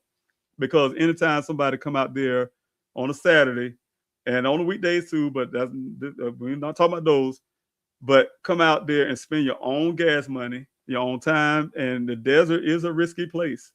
You got wildlife out there. You do have mountain lions out there. You have coyote, you have snakes, you have scorpions, you have prospect, those mines, vertical mines out there, horizontal mines. There's all kind of stuff, right?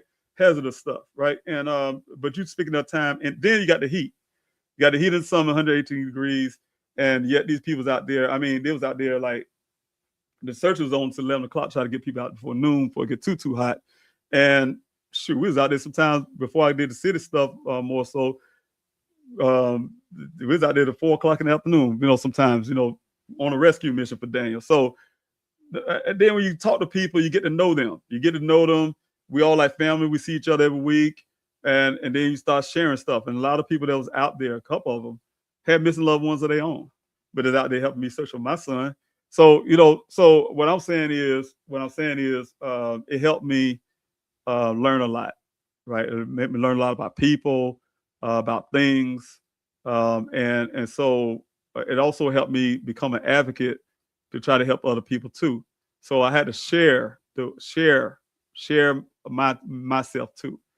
Though I did a lot of stuff, and I promise you, I'll be lucky I'll get 2 or 3 hours of sleep every night since Daniel went missing. I just recently have started being able, because of something I won't talk about right tonight, but deal with being on the campaign trail.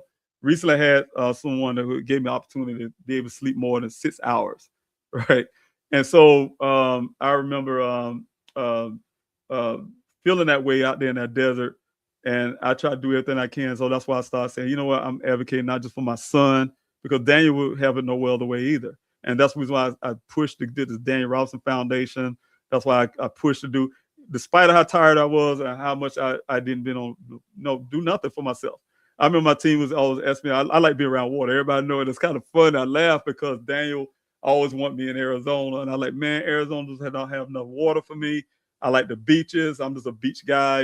That's what I am. I'm a tropical person, and here I am spending 2 years out in Arizona, in some dry place, right? And so, but what I'm saying is, I'm able to take something that God blessed me to build, and I was working 3 months straight before Gabby went missing, and to get his story on a high enough platform where when the tragedy of Gabby happened, they had that talk about the white woman syndrome thing, and they compared what was happening in Daniel's case, what was going on at the time, and that elevated Daniel's story even further to the national side of things to talk about that kind of conversation. But what I'm saying is it also became an avenue for me to say, look, we need to talk about the whole missing American case, period. Right? Don't say missing persons no more. We're talking about missing Americans, right? And so we know who our people are. We know who's missing, and we need to find out why and all this kind of stuff, right? So I've been dedicating myself from that time to do that. I have to. I don't have all the funding in the world to do it, So I'm not as great as being a one-man team most of the time. I'm not as great as some of these other advocates out there who got teams and be able to do all these things, but I have a mouth, right? So, and I'm asking you guys, and you've been a part of that too. When you listen to me, you have a mouth to help me help too by sharing people's stories. So that's why I want to jump on this right now and say, look, it's my duty and my obligation and my honor to talk about other people's loved ones' stories. So I'm gonna start off this way.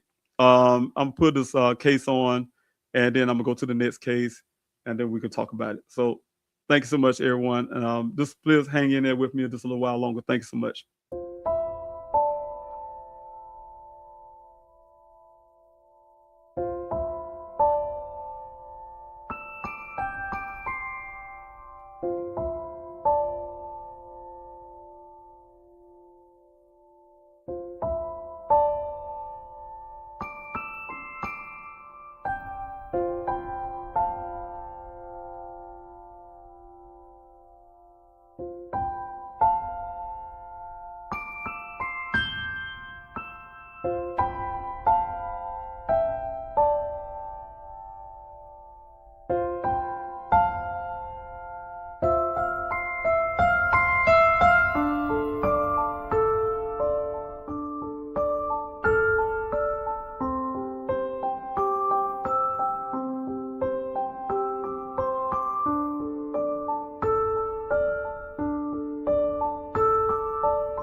It's been 6 months, and we understand what the probabilities are, but we also know what the possibility is. The family of Broadway star Zelig Williams is talking about how hard the 181 days since he vanished have been. It's real difficult for me, but I just push forward and let God deal with me. Williams' family reported him missing October 4th after a suspicious SOS cell phone ping from Zelig's phone. The ping signaled a crash.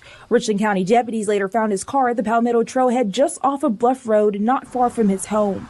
Deputies say a witness has come forward saying they saw Williams that day near the trail. The way Zelig left the house, and as soon as he left, 18 minutes later, that crash and that ping, and he wasn't dressed like he would normally be dressed. You've seen his Facebook. He cares about his appearance, and so he left to come right back home from what we could see and believe. So to have him disappear in this way, it's our belief that foul play is afoot. Williams disappeared during severe weather in October, and the watery river crested at nearly 106 feet, covering or even washing away any potential clues about his disappearance. The family says they are taking different steps to find answers. We'll continue the search by doing more research into the groups and the people that he was speaking to right before he went missing. Also looking at some of the churches he was attending right before he went missing. There's a lot of avenues we haven't had the opportunity to dive into. And there is a lot of information that has come to us, and we are trying to put all the puzzle pieces together, and we will. But with that said, and I think that we are going to be contacting Richland County this week because we do have requests from them. And, if they can or cannot, we will be doing it.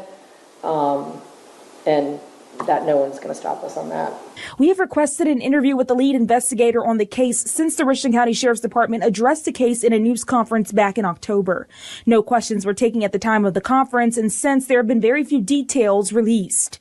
We reached out again today asking for answers, and we are still waiting for that interview.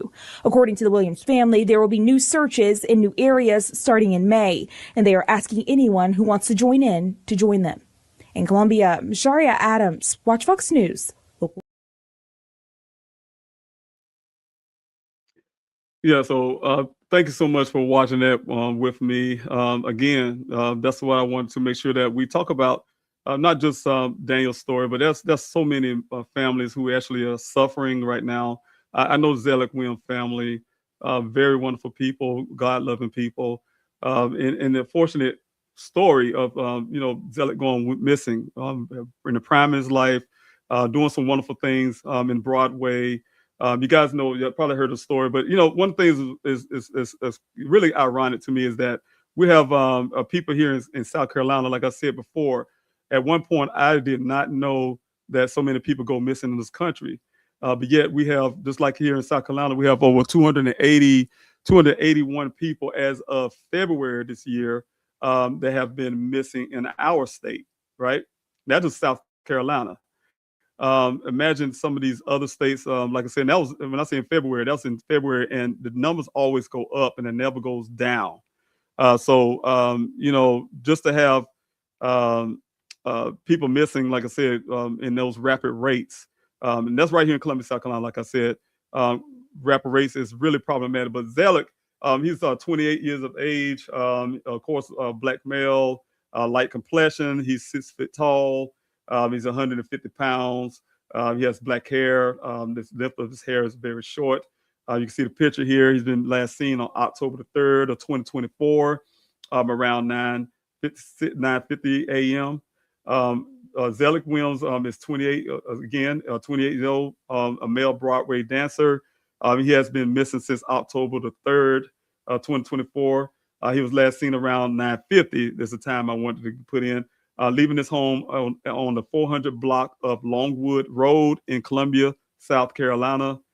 His SUV was found in the Congaree National Park area, but he has had no contact with his family or friends since. Though, if you saw in the video, someone thought they saw him in the area. Zelig is during the time, he was in need of some of his prescription medicine and things like that. So it was one of those cases where you had to say, look, we have to do what we have to do to make sure we bring this young man home.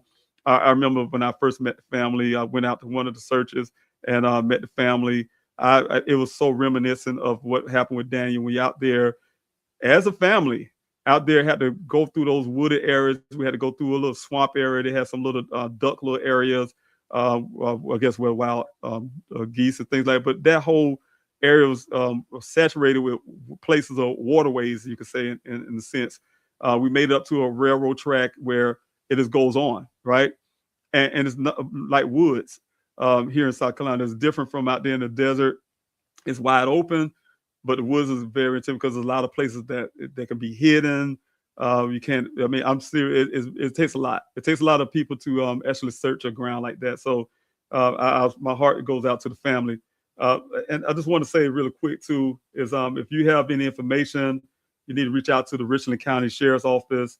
Their phone number is 803-576-3000. Again, that's 803-576-3000. The Zelig Williams family. Please, you guys have any information, please reach out and help this family. Very lovely family. They came out to a candlelight vigil for my son at the State House this year. So I really appreciate them as a family. I call them my family too. So, but yes, definitely if you have information, please reach out to Richland County Sheriff's Office and help bring Zelig home. I have another family real quick I'm going to share here with you again. So thank you. Investigators say Kaya Taylor had just left her boyfriend's house nearly a mile away. Plant City police found her car left running on the railroad tracks, her belongings inside. Every day is different. Some days I'm just broken, hurt. Some days I'm angry. But one feeling that remains constant, Kenitha Taylor's hope that she'll one day see her daughter again. She used to do something that would irritate me sometimes, but it was hold my hand all the time. Even as old as she is, she would want to hold my hand when we were in the store, and I thought about it the other day. I said, I miss that. It's a situation that just doesn't add up for Kenitha. As soon as I realized the conditions of the car, I knew immediately something's wrong. This isn't, she wouldn't just walk away from her life. And just weeks after police found Kaya's car, her mother says her shoes were found just up the road. I felt that they were placed there, and it was somebody maybe was remorse. By now, Kenitha Taylor was hoping for more answers. There's no trace, there's no evidence, there's nothing. So it's like we're sitting from the very day that we found her car until now, there's nothing. Instead, time has seemingly stood still. It's kind of like a twilight zone. While the sheriff's office continues to follow leads, they're hoping their new cold case podcast called Unfinished Business helps bring answers for families like the Taylors. These cases are extremely heartbreaking, even devastating to the families of these victims. We're hoping that this will generate new leads. Somewhere, someone knows something. So maybe if they're seeing that the family's just not going away quietly in the night, we really are going to continue to look for it until we find closure. Anyone with information on this case is asked to call the Hillsborough County Sheriff's Office. All right, folks, there's the phone number to the Sheriff's Office, 813-247-8200. 813-247-8200. We'll keep that number up. Don't worry, it's not going away. We'll keep it up through the segment. You'll see it. But if you have information, please reach out. Do the right thing, because as her mom said in the piece, I know someone out there knows something. Yes, yes. Here was another family. I have more families, and somehow they, what I had preset is disappeared from the page. But I would do this again next week. Share some loved one story. I call them loved ones. We all in this family together. Kaya, she's a sister of a friend of mine, Katrina. She's Katrina with the Missing Struggle. If you guys know about the Missing Struggle, Katrina, just like myself, decided to take her pain and put some action with her pain to help other families. She's out there doing the work. I call her the ground person. She's actually doing work that a lot of people don't even know about. So she's doing a whole lot of stuff when it comes to helping families. So look out for the Missing Struggle. But her mother, Kaya's mother, excuse me, Kyla Taylor, Miss Taylor, Kaya's mother, we need to bring her daughter home. We need to bring our daughter home. We see a mother in pain. And again, Kaya's mother, Miss Taylor, she said that one thing about Kaya holding her hand, going to counsel her to hold her hand and things like that. Some of those things that we remember, like I said, those family dynamic type things, you give anything to do that again. Now, hindsight, back now. With the situation going on, you give anything for those certain kind of moments. And so let's bring Kaya back home. Kaya Annette Taylor's her name, last seen February the 6th, 2020. Her age is seen was 28 years old, when she was last seen. Her hair, red auburn. Her eyes is brown. Her height is 5'6". She's 170 pounds. The circumstances around Kaya's disappearance. She was last seen around 4 p.m. on Thursday, February the 6th, 2020, when she left the residence on Cowart Road in Plant City, that's in Florida, after dropping her boyfriend off. Her car was found around 7 p.m. abandoned at East Trapnell Road, just west of Jap Tucker Road in Plant City, Florida. The car was unlocked and running on the railroad track. See that, you guys? The crazy thing, I think, if I'm not mistaken, I want to pre-talk this, but I think law enforcement say it wasn't foul play, but the car's running on a railroad track and she was nowhere. But the Taylor family is offering a $10,000 reward for any information leading to them finding Kaya. Crime Stoppers are offering up to $5,000 also. Their Facebook page is Finding Kaya. The Instagram page is at Finding Kaya, and you can email the family at findingkaya@yahoo.com. If you have any information regarding Kaya Taylor, please contact the Hillsborough County Sheriff's Office, and this is another number at 813-247-8000. That's 813-247-8000, or the family directly at the above social media account, which I just said the social media account is Facebook Finding Kaya, and Instagram is at Finding Kaya, and the email is findingkaya@yahoo.com, and Kaya is spelled Cieha. Also, I had another family I wanted to put up. Like I said, it's disappeared on me, and I'm going to put it on the next episode. Next time I come next week. His name is Mr. Kruk, Alex Kruk. He's went missing as well. His family is looking for him. I will have those information with you. I don't have it on me now, and I don't want to mess that up. But definitely want to talk about these families. I want to bring them back home. It's my obligation, my duty to do so, along with fighting for my own son.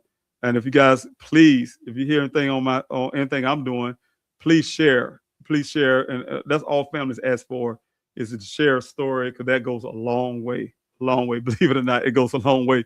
We're depending on you guys, because not every story going to make it on the news channels, on Fox News or CNN or ABC News or whatever. Some of these talk shows or whatever. Some of these things are not going to make it there, but you can make it there when you guys can pick a story every day, or once every week, whatever you want to do, and share somebody's loved one's story, because that goes a long way to finding answers and bringing their loved one home, because somebody you know might know something you don't know they know, but they know something, they share with somebody else who end up eventually getting to where it need to go. I have Susan. Thank you so much for being here. My husband is a long haul truck driver. Okay. Oh yeah, I think I've read yours already, but thank you so much again, Susan. And again, thank your husband for me, for looking out for Daniel. Question from Linda: don't you think whatever happened to Daniel in the desert? I think that was, or didn't happen. Okay, I think I have this one. I think I'll get some of the same questions I had before. I apologize, everyone, but I'm trying to go down so I can get all your questions, make sure I'm not missing anybody. And you are too basic for me, as did I have a TikTok. I do have a TikTok. I have a personal TikTok. I have one for my campaign, and I have one, Please Help Find Daniel. I haven't been on the Please Help Find Daniel for a while. I've been trying to do this juggling, this political thing. And again, you guys, you all know, many of you probably don't know, but I'm running for office. I ran last year against a 23-year incumbent to the U.S. Congress. I'm running for U.S. Congress. And I didn't win last time, but I did win over 81% of the vote in my primary last time in 2024. I won 41% of the vote against a 23-year incumbent in the presidential election. That was the midterm, the general election. And then I'm running again now, so this will be in 2026. And I have a primary. I have a primary that's coming up in this June coming against another gentleman, so I can run in the midterm election this coming in 2026. So in November 3rd. So I've been very busy with that. That's why you barely see me on trying to talk about Daniel a whole lot like I really want to, and things I want to do, because I'm pushing legislation. You guys probably know, when I was out there fighting for Daniel, also been thinking about the stuff that my family's going through, what we had to fight through just to try to get help for Daniel, all the advocacy work I've been trying to do, and then I sat in my place, and I wrote some legislation. I know there's a lot of legislation out there. We got Billy's Law. We got some of these other ones that I talked to some friends of mine. They do some things that's kind of similar to what I'm looking at, but what I'm doing is goes a lot farther. It's very, very specific to certain things. And so I've been pushing this legislation, and I have it coming to the floor, hopefully here in South Carolina in January next month. And I'm also, I wrote it for U.S. Congress. I wrote this legislation from U.S. Congress. I'm not even an elected official yet, but yeah, I'm writing legislation. Wrote this legislation for U.S. Congress.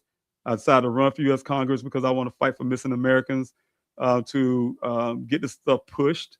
Because I told those telecommunication companies, the ones I had meetings with when I was in Arizona, that I was coming through their back door. They didn't know what that means. Not robbing somebody. When I said back door, I'm coming in through Congress. I'm gonna get some changes made, so that families can have power, and also the law enforcement have better tools to help find missing Americans. So that's why I'm running for office. One of the reasons, but it can't be the only reason why I'm running for office. But that was the main reason that caused me to run for office, is for my son and for you guys who got missing loved ones. So I need support for that too. But it's just that that's what I'm doing. So those who don't know, but yeah, what I think happened was in the desert. You asked that question right there as well. But yeah, I'm doing a whole lot of things at one time simultaneously. But overall, like I said, the biggest point is for me when I come here, Please Help Find Daniel side of things, the Daniel Robinson Foundation, is to say, look, we're fighting for our missing Americans of every place in this country, and the way to do that is we have to have people who's backing each other. I'm backing everyone who's fighting for it, and I hope you guys backing me too. So take care, you guys. I'm about to jump off. It's been 2 hours on here, and I will be back, like I said, 8:30 every Friday, 8:30 p.m. That's Eastern time, 8:30 p.m. That's 5:30 p.m. if you're out in that's California, and 6:30 p.m. if you're in Arizona. I guess Arizona will be Mountain Time. I think California will be Pacific Time, and of course we here in South Carolina it's Eastern Time, 8:30 Eastern Time. Again, 5:30 Pacific Time if you're in California, and I think Mountain Time is Arizona. It'll be 5:30 p.m. So I'll be doing this next week. I have some more content. I'll talk about Daniel's story. I'll take your questions. Talk about other American story, and we'll go from there. All right. Thank you, everybody. And if if it's some of you can't come back next week, and the holidays come up and things like that, have a good holiday with your family. I'm gonna say it every time before I jump off. Please love your family, because you never know it'll be an opportunity. And I don't wish this on nobody, but I would have never thought in a million years it would come a time I can't look at my son in the eye and say I love you, or on the phone hear him say he loved me back, or like me and the lady can identify and appreciate as a parent. I give anything for Daniel to be able to aggravate me about something, and so you never know when those things that you think you're angry about, when it becomes a point where you can't tell your loved one. I keep wanting to say miss, when you can't tell your loved one that you love them despite of being mad at them at the moment.